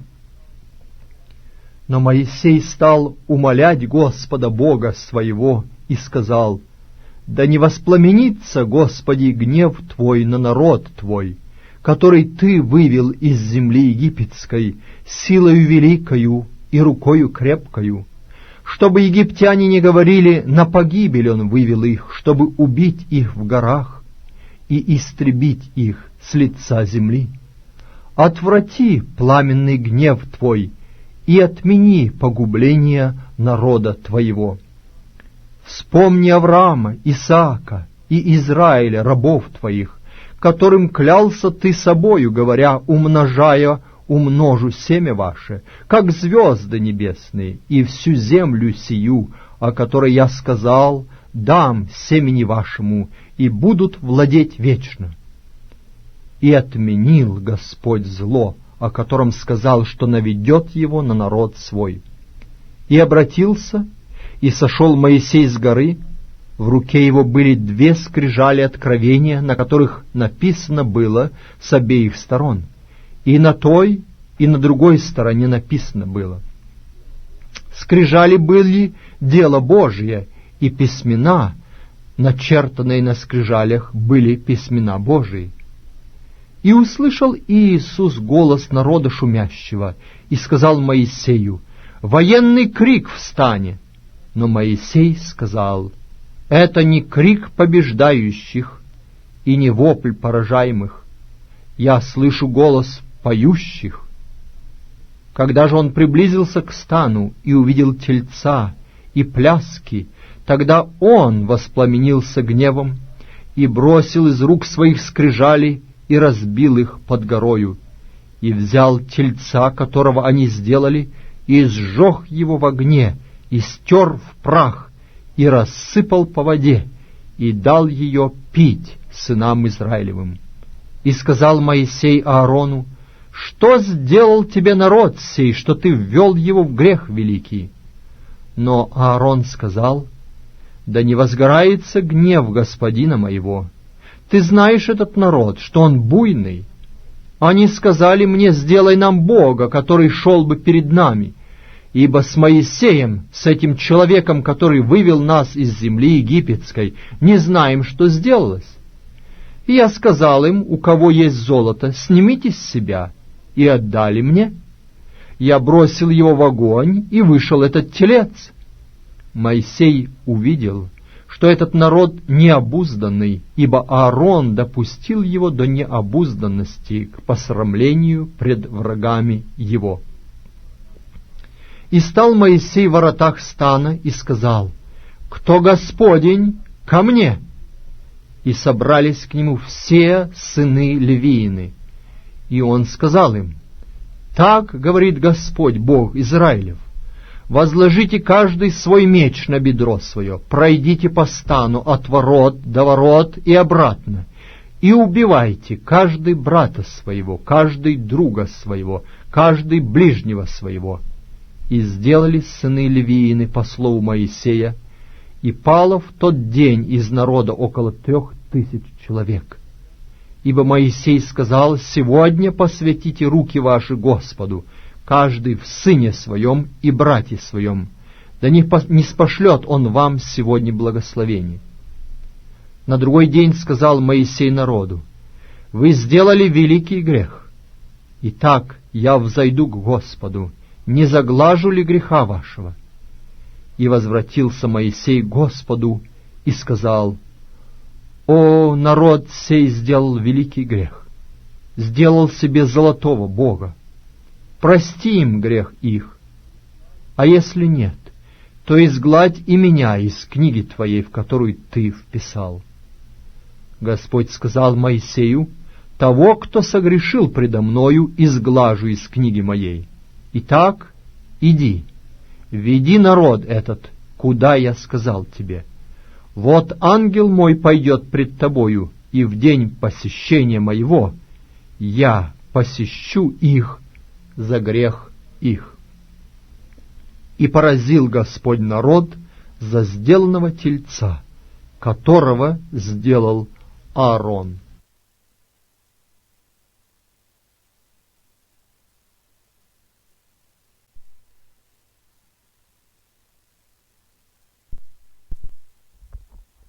Я читаю книгу «Исход», главу 33. «И сказал Господь Моисею: пойди, иди отсюда ты и народ, который ты вывел из земли египетской, в землю, о которой я клялся Аврааму, Исааку и Иакову, говоря: потомству твоему дам ее. И пошлю пред тобою ангела, и прогоню хананеев, амореев, хиттеев, ферезеев, евеев и иевусеев, и введет он вас в землю, где течет молоко и мед, ибо сам не пойду среди вас, чтобы не погубить мне вас на пути, потому что вы народ жестоковыйный». Народ, услышав грозное слово это, возрыдал, и никто не возложил на себя украшений своих, Ибо Господь сказал Моисею: «Скажи сынам Израилевым: вы народ жестоковыйный. Если я пойду среди вас, то в 1 минуту истреблю вас. Итак, снимите с себя украшения свои, я посмотрю, что мне делать с вами». Сыны Израилевы сняли с себя украшения свои у горы Хорива. Моисей же взял и поставил себе шатер вне стана, вдали от стана, и назвал его скинией собрания. И каждый, ищущий Господа, приходил в скинию собрания, находившуюся вне стана. И когда Моисей выходил к скинии, весь народ вставал и становился каждый у входа в свой шатер, и смотрел вслед Моисею, доколе он не входил в скинию. Когда же Моисей входил в скинию, тогда спускался столб облачный и становился у входа в скинию, и Господь говорил с Моисеем. И видел весь народ столб облачный, стоявший у входа в скинию, и вставал весь народ, и поклонялся каждый у входа в шатер свой.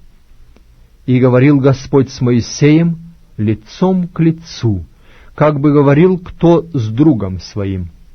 И он возвращался в стан. А служитель его Иисус, сын Навин, юноша, не отлучался от скинии. Моисей сказал Господу: «Вот ты говоришь мне: веди народ сей, а не открыл мне, кого пошлешь со мною, хотя ты сказал: я знаю тебя по имени, и ты приобрел благоволение в очах моих. Итак, если я приобрел благоволение в очах твоих, то молю, открой мне путь твой, чтобы я познал тебя, чтобы приобрести благоволение в очах твоих, и помысли, что эти люди — твой народ». Господь сказал: «Сам я пойду и введу тебя в покой». Моисей сказал ему: «Если не пойдешь ты сам с нами, то и не выводи нас отсюда. Ибо почему узнать, что я и народ твой обрели благоволение в очах твоих? Не потому ли, когда ты пойдешь с нами? Тогда я и народ твой будем славнее всякого народа на земле». И сказал Господь Моисею: «И то, о чем ты говорил, я сделаю, потому что ты приобрел благоволение в очах моих, и я знаю тебя по имени». Моисей сказал: «Покажи мне славу твою». И сказал Господь: «Я проведу пред тобою всю славу мою, и провозглашу имя Иеговы пред тобою, и кого помиловать — помилую, кого пожалеть — пожалею». И потом сказал он: «Лица моего не можно тебе увидеть, потому что человек не может увидеть меня и остаться в живых». И сказал Господь: «Вот место у меня, стань на этой скале. Когда же будет проходить слава моя, я поставлю тебя в расселине скалы и покрою тебя рукою моею, доколе не пройду. И когда сниму руку мою, ты увидишь меня сзади, а лицо мое не будет видимо».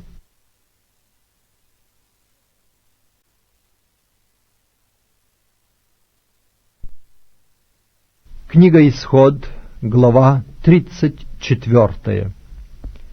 «И сказал Господь Моисею: вытиши себе 2 скрижали каменные, подобные прежним, и я напишу на этих скрижалях слова, которые были на прежних скрижалях, которые ты разбил. И будь готов к утру, и взойди утром на гору Синай, и предстань предо мною там, на вершине горы. Но никто не должен восходить с тобою, и никто не должен показываться на всей горе, даже скот, мелкий, крупный, не должен пастись близ сей горы». И вытесал Моисей 2 скрижали каменные, подобные прежним, и, встав рано поутру, взошел на гору Синай, как повелел ему Господь, и взял в руки свои 2 скрижали каменные. И сошел Господь в облаке, и остановился там, близ него, и провозгласил имя Иеговы. И прошел Господь пред лицом его, и возгласил: Господь, Господь, Бог человеколюбивый и милосердный, долготерпеливый и многомилостивый и истинный, сохраняющий милость в 1000 родов, прощающий вину и преступление и грех, но не оставляющий без наказания, наказывающий вину отцов в детях и в детях детей до 3-го и 4-го рода. Моисей тотчас пал на землю и поклонился Богу, и сказал: «Если я приобрел благоволение в очах Твоих, владыко, то да пойдет владыка посреди нас, ибо народ сей жестоковыен. Прости беззаконие наши и грехи наши, и сделай нас наследием Твоим». И сказал Господь: «Вот я заключаю завет. Пред всем народом Твоим соделаю чудеса, каких не было по всей земле и ни у каких народов. И увидит весь народ, среди которого ты находишься, дело Господне, ибо страшно будет то, что я сделаю для тебя. Сохрани то, что повелеваю тебе ныне. Вот я изгоняю от лица твоего Амореев, Хананеев, Хиттеев, Ферезеев, Евеев и Иевусеев. Смотри, не вступай в союз с жителями той земли, в которую ты войдешь, дабы они не сделались сетью среди вас. Жертвенники их разрушьте, столбы их сокрушите, вырубите священные рощи их, ибо ты не должен поклоняться Богу иному, кроме Господа, потому что имя Его — Ревнитель. Он — Бог-ревнитель. Не вступай в союз с жителями той земли, чтобы, когда они будут блудодействовать вслед богов своих и приносить жертвы богам своим, не пригласили и тебя, и ты не вкусил бы жертвы их. И не бери из дочерей их жен сынам своим, дабы дочери их, блудодействуя вслед богов своих, не ввели и сынов твоих в блужение вслед богов своих. Не делай себе богов литых. Праздника пресноков соблюдай. 7 дней ешь пресный хлеб, как я повелел тебе, в назначенное время месяца Авива, ибо в месяце Авиве вышел ты из Египта. Все разверзающие ложе сна мне, как и весь скот твой мужеского пола, разверзающий ложе сна из волов и овец. Первородное из ослов заменяй агнцем, а если не заменишь, то выкупи его. Всех первенцев из сынов твоих выкупай, пусть не являются пред лицо мое с пустыми руками. 6 дней работай, а в 7-й день покойся. Покойся и во время посева и жатвы. И праздник седмиц совершай, праздник начатков жатвы пшеницы и праздник собирания плодов в конце года. 3 раза в году должен являться весь мужской пол твой пред лицо владыки Господа Бога Израилева. Ибо я прогоню народы от лица твоего и распространю пределы твои, и никто не пожелает земли твоей, если ты будешь являться пред лицо Господа Бога твоего 3 раза в году. Не изливай крови жертвы моей на квасное, и жертва праздника Пасхи не должна переночевать до утра. Самые первые плоды земли твоей принеси в дом Господа Бога твоего. Не вари козленка в молоке матери его.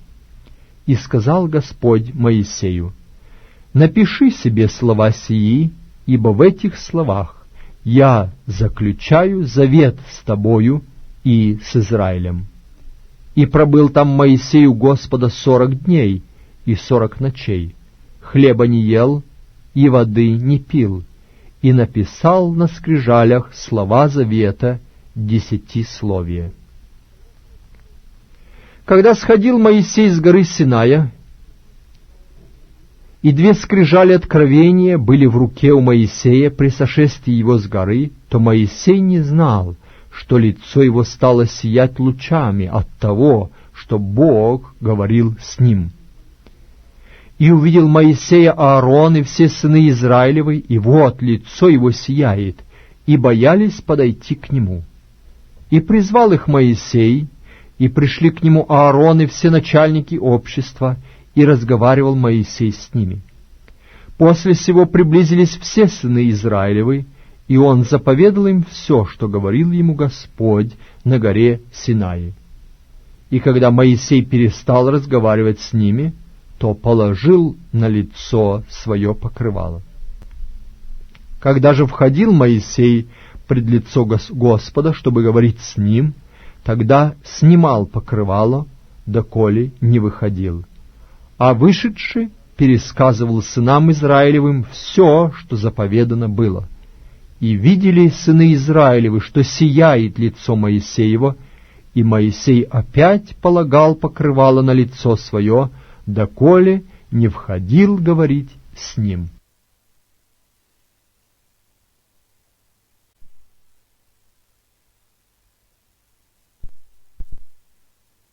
Книгу Исход, главу 35. «И собрал Моисей все общество сынов Израилевых, и сказал им: вот что заповедал Господь делать. 6 дней делайте дела, а день 7 должен быть у вас святым, суббота покоя Господу. Всякий, кто будет делать в нее дело, предан будет смерти. Не зажигайте огня во всех жилищах ваших в день субботы». И сказал Моисей всему обществу сынов Израилевых: вот что заповедал Господь: сделайте от себя приношение Господу, каждый по усердию пусть принесет приношение Господу: золото, серебро, медь, шерсть голубого, пурпурового и червленого цвета, и вессон, и козью шерсть, кожи бараньи красные, и кожи синие, и дерево ситим, и елей для светильника, и ароматы для елея помазания, и для благовонных курений, камень оникс, и камни вставные для ефода и наперстника.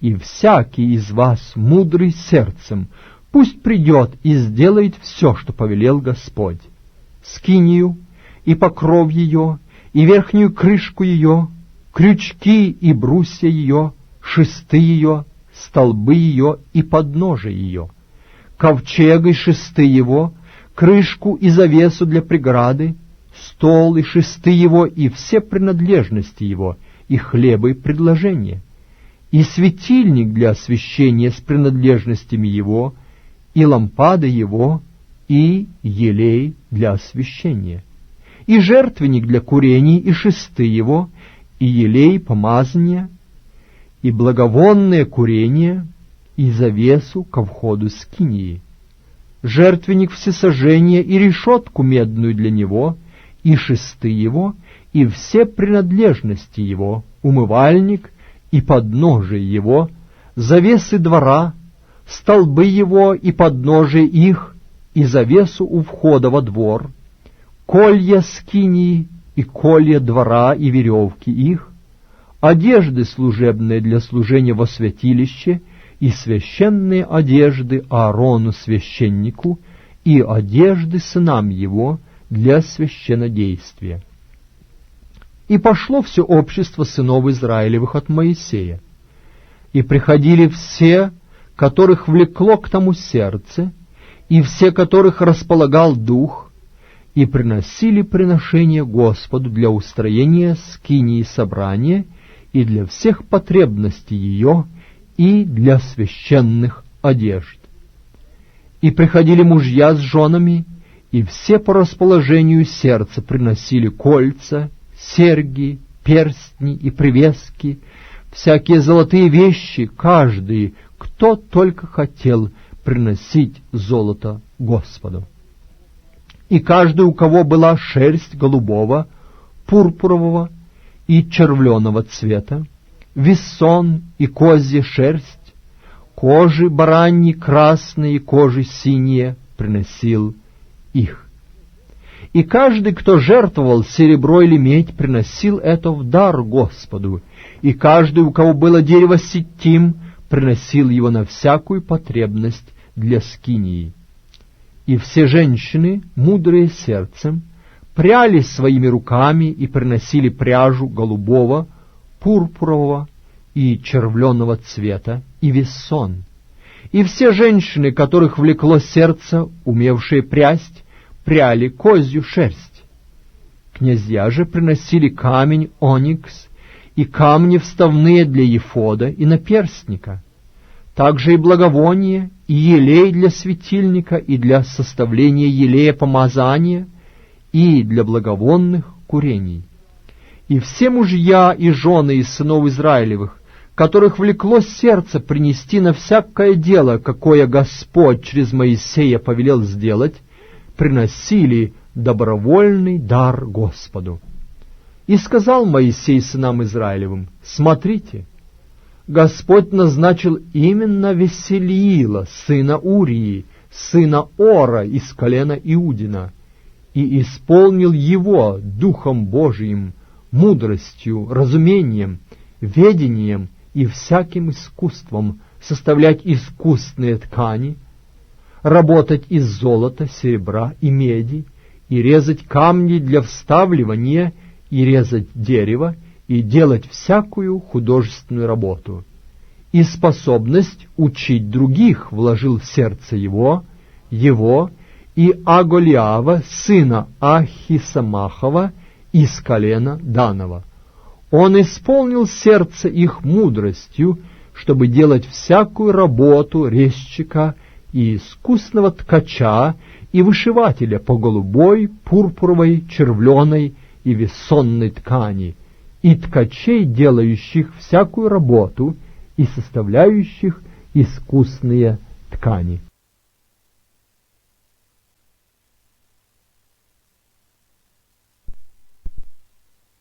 Я читаю книгу «Исход», главу 36.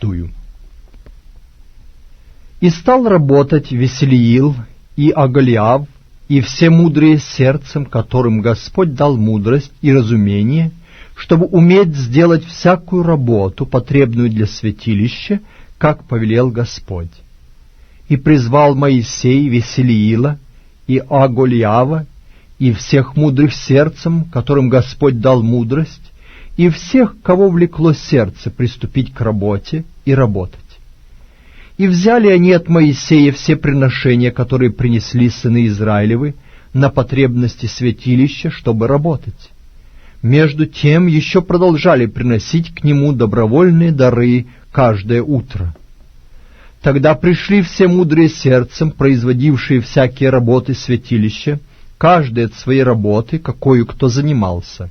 И сказали Моисею, говоря: «Народ много приносит, более, нежели потребно для работ, какие повелел Господь сделать». И приказал Моисей, и объявлено было в стане, чтобы ни мужчина, ни женщина не делали уже ничего для приношения во святилище, и перестал народ приносить. Запаса было достаточно на всякие работы, какие надлежало делать, и даже осталось. И сделали все мудрые сердцем, занимавшиеся работой из скинии, 10 покрывал из крученного вессона и из голубой, пурпуровой и червленной шерсти, и херувимов сделали на них искусной работой. Длина каждого покрывала 28 локтей, и ширина каждого покрывала 4 локтя, всем покрывалам одна мера.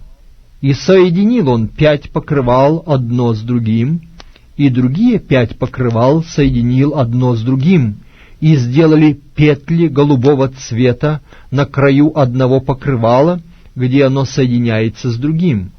Также сделал он и на краю последнего покрывала для соединения его с другим. 50 петлей сделал он у одного покрывала, и 50 петлей сделал в конце покрывала, где оно соединяется с другим. Петли эти соответствовали одна другой.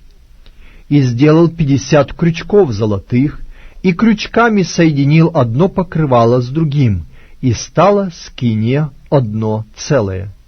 Потом сделал покрывало из козьей шерсти для покрытия скинии. 11 покрывал сделал таких. Длиною покрывала 30 локтей, и шириною покрывала 4 локтя. 11 покрывалам мера одна. И соединил он 5 покрывал особо, и 6 покрывал особо. И сделал 50 петлей на краю покрывала крайнего, где оно соединяется с другим, и 50 петлей сделал на краю покрывала, соединяющегося с другим. И сделал 50 медных крючков для соединения покрова, чтобы составилось одно целое. И сделал для скинии покров из красных бараньих кож, и покрышку сверху из кож синих. И сделал брусья для скинии из дерева ситим, прямо стоящие. 10 локтей длина бруса, и 1,5 локтя ширина каждого бруса. У каждого бруса по 2 шипа, один против другого. Так сделал он все брусья скинии. И сделал он для скинии 20 таких брусьев для полуденной стороны, и 40 серебряных подножий сделал под 20 брусьев, 2 подножья под 1 брус для 2 шипов его, и 2 подножия под другой брус для 2 шипов его. И для другой стороны скинии к северу сделал 20 брусьев и 40 серебряных подножий, 2 подножия под 1 брус и 2 подножия под другой брус. И для задней стороны скинии к западу сделал 6 брусьев, и 2 бруса сделал для угла в скинии на заднюю сторону. И были они соединены внизу и соединены вверху к одному кольцу. Так сделал он с ними обоими на обоих углах. И было 8 брусьев и серебряных подножий 16, по 2 подножия под каждый брус. И сделал шесты из дерева ситим, 5 для брусьев одной стороны скинии, и 5 шестов для брусьев другой стороны скинии, и 5 шестов для брусьев задней стороны скинии, и сделал внутренний шест, который проходил бы посредине брусьев от одного конца до другого.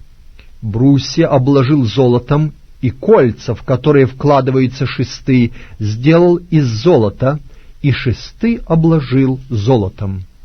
И сделал завесу из голубой, пурпуровой и червленой шерсти, и из крученного вессона, и искусной работою сделал на ней херувимов. И сделал для нее 4 столба из ситим, и обложил их золотом с золотыми крючками, и вылил для них 4 серебряных подножия, и сделал завесу ко входу скинии из голубой, пурпуровой и червленой шерсти, и из крученного вессона узорчатой работы, и 5 столбов для нее с крючками, и обложил верхи их и связи их золотом, и вылил 5 медных подножий.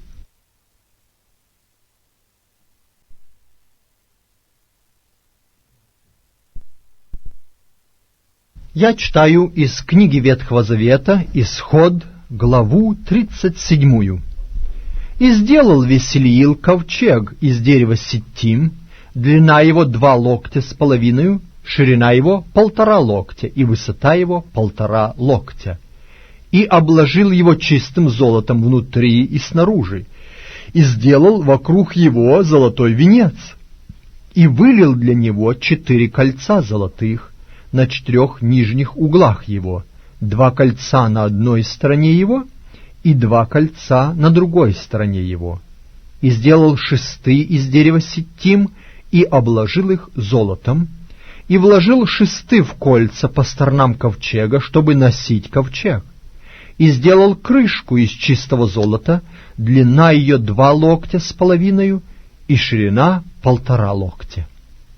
Сделал 2 херувимов из золота, чеканной работы сделал их на обоих концах крышки. 1 херувима с одного конца, а другого херувима с другого конца, выдавшимися из крышки сделал херувимов с обоих концов ее. И были херувимы с распростертыми вверх крыльями, и покрывали крыльями своими крышку, а лицами своими были обращены друг к другу. К крышке были лица херувимов. И сделал стол из дерева ситим длиною в 2 локтя, шириною в локоть и вышиною в 1,5 локтя, и обложил его золотом чистым, и сделал вокруг него золотой венец, и сделал вокруг него стенки в ладонь, и сделал золотой венец у стенок его, и вылил для них 4 кольца золотых, и утвердил кольца на 4 углах у 4 ножек его. При стенках были кольца, чтобы влагать шесты для ношения стола. И сделал шесты из дерева ситим, и обложил их золотом для ношения стола. Потом сделал сосуды, принадлежащие к столу, блюда, кадильницы, кружки и чаши, чтобы возливать ими из чистого золота. И сделал светильник из золота чистого, чеканный сделал светильник, стебель его, ветви его, чашечки его, яблоки его и цветы его выходили из него. 6 ветвей выходило из боков его. 3 ветви светильника из одного бока его, и 3 ветви светильника из другого бока его. 3 чашечки были наподобие миндального цветка, яблоко и цветы на одной ветви, и 3 чашечки наподобие миндального цветка, яблоко и цветы на другой ветви. Так на всех 6 ветвях, выходящих из светильника.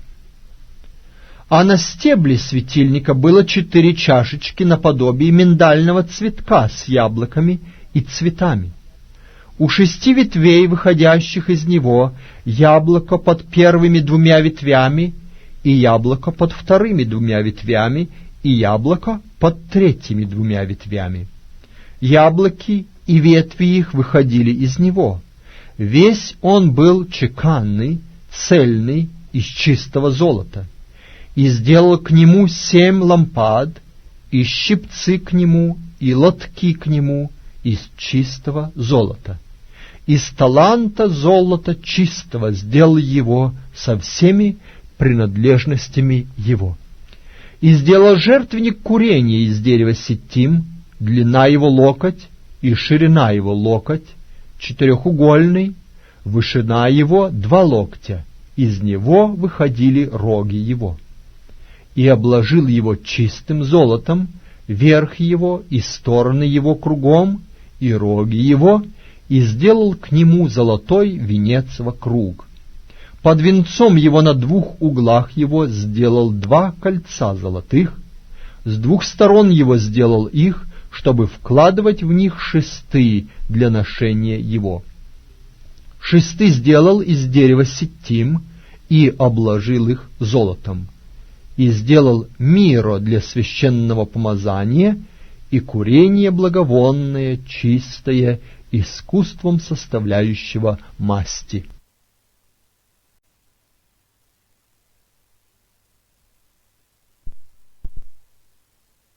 Я читаю из Ветхого Завета книгу Исход, 38 главу. «И сделал жертвенник всесожжения из дерева ситим, длиною в 5 локтей и шириною в 5 локтей, 4-угольный, вышиною в 3 локтя. И сделал роги на 4 углах его, так что из него выходили роги, и обложил его медью. И сделал все принадлежности жертвенника, горшки, лопатки, чаши, вилки и угольницы, все принадлежности его сделал из меди, и сделал для жертвенника решетку, род сетки из меди по окраине его, внизу до половины его. И сделал 4 кольца на 4 углах медной решетки для вкладывания шестов. И сделал шесты из дерева ситим, и обложил их медью, и вложил шесты в кольца на боках жертвенника, чтобы носить его посредством их. Пустой внутри из досок сделал его. И сделал умывальник из меди, и подножие его из меди с изящными изображениями, украшающими вход скинии собрания. И сделал двор с полуденной стороны к югу, завесы из скрученного вессона, длиною во 100 локтей. Столбов для них 20, и подножий к ним 20 медных. Крючки у столбов и связи их из серебра. И по северной стороне завесы во 100 локтей. Столбов для них 20, и подножий к ним 20 медных. Крючки у столбов и связи их из серебра. И с западной стороны завесы в 50 локтей. Столбов для них 10, и подножий к ним 10. Крючки у столбов и связи их из серебра. И с передней стороны к востоку завесы в 50 локтей.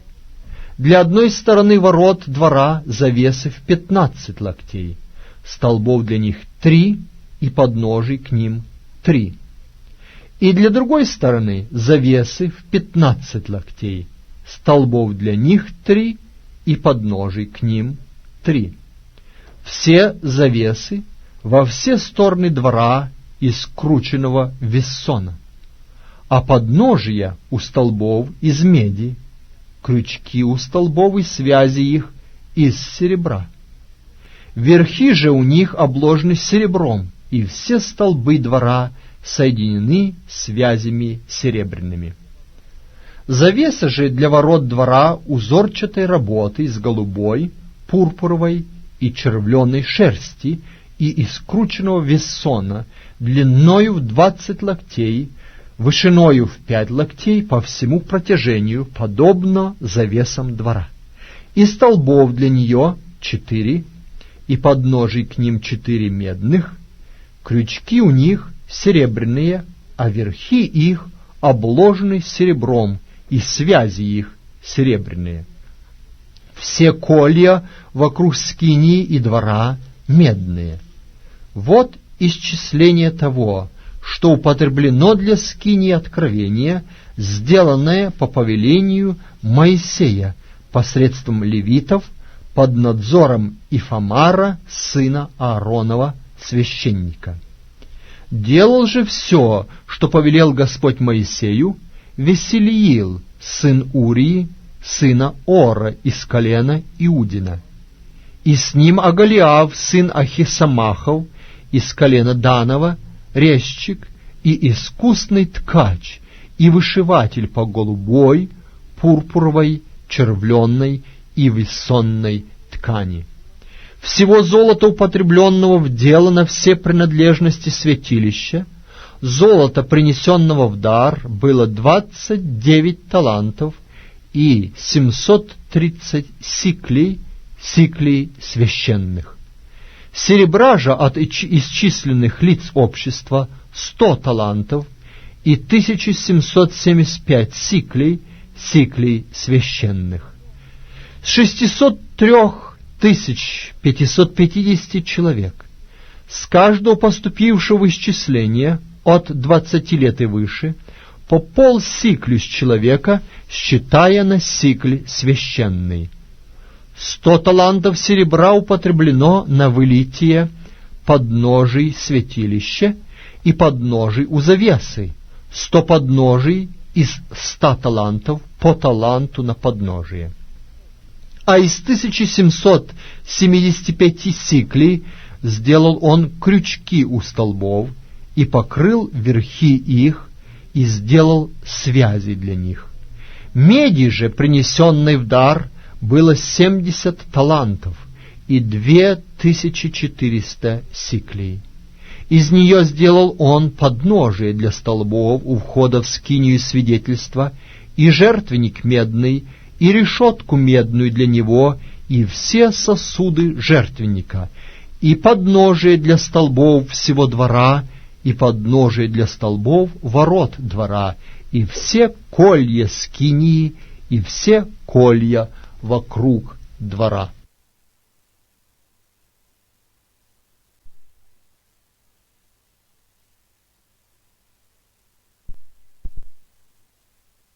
Я читаю книгу «Исход» из Ветхого Завета, главу 39. Из голубой же, пурпуровой и червленной шерсти сделали они служебные одежды для служения во святилище. Также сделали священную одежду Аарону, как повелел Господь Моисею, и сделал ефод из золота, из голубой, пурпуровой и червленной шерсти и из крученного вессона. И разбили они золото в листы и вытянули нити, чтобы воткать их между голубыми, пурпуровыми, червленными и вессонными нитями искусною работою. И сделали у него нарамники, связывающие на обоих концах своих, он был связан. И пояс ефода, который поверх его, одинаковой с ним работы, сделан был из золота, из голубой, пурпуровой и червленной шерсти и крученного вессона, как повелел Господь Моисею. И обделали камни ониксовые, вставив их в золотые гнезда и вырезав на них имена сынов Израилевых, как вырезывают на печати. И положил он их на нарамники ефода в память сынов Израилевых, как повелел Господь Моисею, и сделал наперстник искусной работою, такой же работою, как ефод, из золота, из голубой, пурпуровой и червленной шерсти и из крученного вессона. Он был четырехугольный, двойной сделали они наперстник, в пядень длинною и в пядень шириною. Двойной он был. И вставили в него в 4 ряда камни. Рядом рубин, топаз, изумруд. Это первый ряд. Во втором ряду карбункул, сапфир и алмаз. В третьем ряду яхонт, агат и аметист. В четвертом ряду хризолиф, оникс и яспис. И вставлены они в золотых гнездах. Камней было по числу имен сынов Израилевых, 12 было их, по числу имен их, и на каждом из них вырезано было, как на печати, по одному имени для 12 колен. К наперстнику сделали толстые цепочки, витою работою из чистого золота, и сделали 2 золотых гнезда и 2 золотых кольца, и прикрепили 2 кольца к 2 концам наперстника, и вдели обе плетенные цепочки из золота в 2 кольца по концам наперстника, а 2 конца 2 цепочек прикрепили к 2 гнездам, и прикрепили их к нарамникам ефода с лицевой его стороны. Еще сделали 2 кольца золотых, и прикрепили к 2 другим концам наперстника на той стороне, которая находится к ефоду внутрь. И еще сделали 2 кольца золотых, и прикрепили их к 2 нарамникам ефода снизу, с лицевой стороны его, у соединения его над поясом ефода. И прикрепили наперстник кольцами его к кольцам ефода посредством шнура из голубой шерсти, чтобы он был над поясом ефода, и чтобы не отставал наперстник от ефода, как повелел Господь Моисею. И сделал верхнюю ризу к ефоду, тканую, всю из голубой шерсти. И среди верхней ризы отверстие, как отверстие у брони, и вокруг его обшивку, чтобы не дралось. По подолу верхней ризы сделали они яблоки из голубой, пурпуровой и червленной шерсти, и сделали позвонки из чистого золота, и повесили позвонки между яблоками по подолу верхней ризы кругом. Позвонок и яблоко, позвонок и яблоко, по подолу верхней ризы кругом для служения, как повелел Господь Моисею. И сделали для Аарона и для сыновей его хитоны из вессона, тканые, и кидар из вессона, и головные повязки из вессона, и нижнее льняное платье из крученного вессона, и пояс из крученного вессона и из голубой, пурпуровой и червленой шерсти узорчатой работы, как повелел Господь Моисею. И сделали полированную дощечку, диадиму святыни из чистого золота, и начертали на ней письмена, как вырезывают на печати: «Святыня Господня», и прикрепили к ней шнур из голубой шерсти, чтобы привязать ее к кидару сверху, как повелел Господь Моисею. Так кончена была вся работа для скинии собрания, и сделали сыны Израилевы все, как повелел Господь Моисею, так и сделали. И принесли к Моисею скинию, покров и все принадлежности ее, крючки ее, брусья ее, шесты ее, столбы ее и подножие ее, покров из кож бараньих красных, и покров из кож синих, и завесу закрывающую, ковчег откровения и шесты его, и крышку, стол со всеми принадлежностями его и хлебы предложения, светильник из чистого золота, лампады его, лампады, расставленные на нем, и все принадлежности его, и елей для освящения, золотой светильник, и елей помазания, и благовоние для курения, и завесу ко входу в скинию, жертвенник медный и медную решетку к нему, шесты его и все принадлежности его, умывальник и подножие его, завесы двора, столбы и подножия, завесу к воротам двора, веревки и колья и все вещи, принадлежащие к служению в скинии собрания, одежды служебные для служения во святилище, священные одежды Аарону священнику и одежды сыновьям его для священнодействия, как повелел Господь Моисею, так и сделали сыны Израилевы все сии работы. И увидел Моисей всю работу, и вот они сделали ее, как повелел Господь, так и сделали, и благословил их Моисей.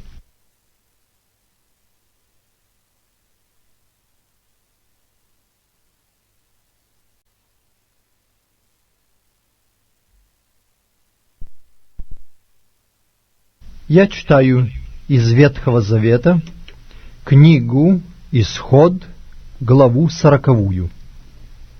«И сказал Господь Моисею, говоря: в первый день, в первый месяц, в первый день месяца поставь скинию собрания, и поставь в ней ковчег откровения, и закрой ковчег завесою, и внеси стол, и расставь на нем все вещи его, и внеси светильник, и поставь на нем лампады его. И поставь золотой жертвенник для курения пред ковчегом откровения, и повесь завесу у входа в скинию, и поставь жертвенник всесожжения пред входом в скинию собрания. И поставь умывальник между скинией собрания и между жертвенником, и влей в него воды. И поставь двор кругом, и повесь завесу в воротах двора. И возьми елея помазание, и помажь скинию, и все, что в ней, и освети ее, и все принадлежности ее, и будет свята. Помажь жертвенник всесожжения, и все принадлежности его, и освети жертвенник, и будет жертвенник святыня великая. И помажь умывальник и подножие его, и освети его, и приведи Аарона и сынов его ко входу в скинию собрания, и омой их водою. И облеки Аарона в священные одежды, и помажь его, и освети его, чтоб он был священником мне. И сынов его приведи, и одень их в хитоны, и помажь их, как помазал ты отца их, чтобы они были священниками мне, и помазание их посвятит их в вечное священство в роды их. И сделал Моисей все, как повелел ему Господь, так и сделал. В первый месяц 2-го года, в первый день месяца поставлена скиния. И поставил Моисей скинию, положил подножие ее, поставил брусья ее, положил шесты и поставил столбы ее, распростер покров над скинию и положил покрышку поверх всего покрова, как повелел Господь Моисею. И взял и положил откровение в ковчег, и вложил шесты в кольца ковчега, и положил крышку на ковчег сверху. И внес ковчег в скинию, и повесил завесу, и закрыл ковчег откровения, как повелел Господь Моисею, и поставил стол в скинии собрания на северной стороне скинии вне завесы, и разложил на нем ряд хлебов перед Господом, как повелел Господь Моисею, и поставил светильник в скинии собрания против стола на южной стороне скинии, и поставил лампады перед Господом, как повелел Господь Моисею, и поставил золотой жертвенник в скинии собрания перед завесою, и воскурил на нем благовонное курение, как повелел Господь Моисею. И повесил завесу при входе в скинию, и жертвенник всесожжения поставил у входа в скинию собрания, и принес на нем всесожжение и приношение хлебное, как повелел Господь Моисею. И поставил умывальник между скинией собрания и жертвенником, и налил в него воды для омовения. И омывали из него Моисей и Аарон, и сыны его руки свои и ноги свои, когда они входили в скинию собрания и подходили к жертвеннику, тогда омывались, как повелел Господь Моисею. И поставил двор вокруг скинии и жертвенника, и повесил завесу в воротах двора. И так окончил Моисей дело. И покрыло облако скинию собрания, и слава Господня наполнила скинию, и не мог Моисей войти в скинию собрания, потому что осеняло ее облако, и слава Господня наполняла скинию. Когда поднималось облако от скинии, тогда отправлялись в путь сыны Израилевы во все путешествие свое. Если же не поднималось облако, то и они не отправлялись в путь, доколе оно не поднималось. Ибо облако Господне стояло над скинией днем, и огонь был ночью в ней пред глазами всего дома Израилева во все путешествие их.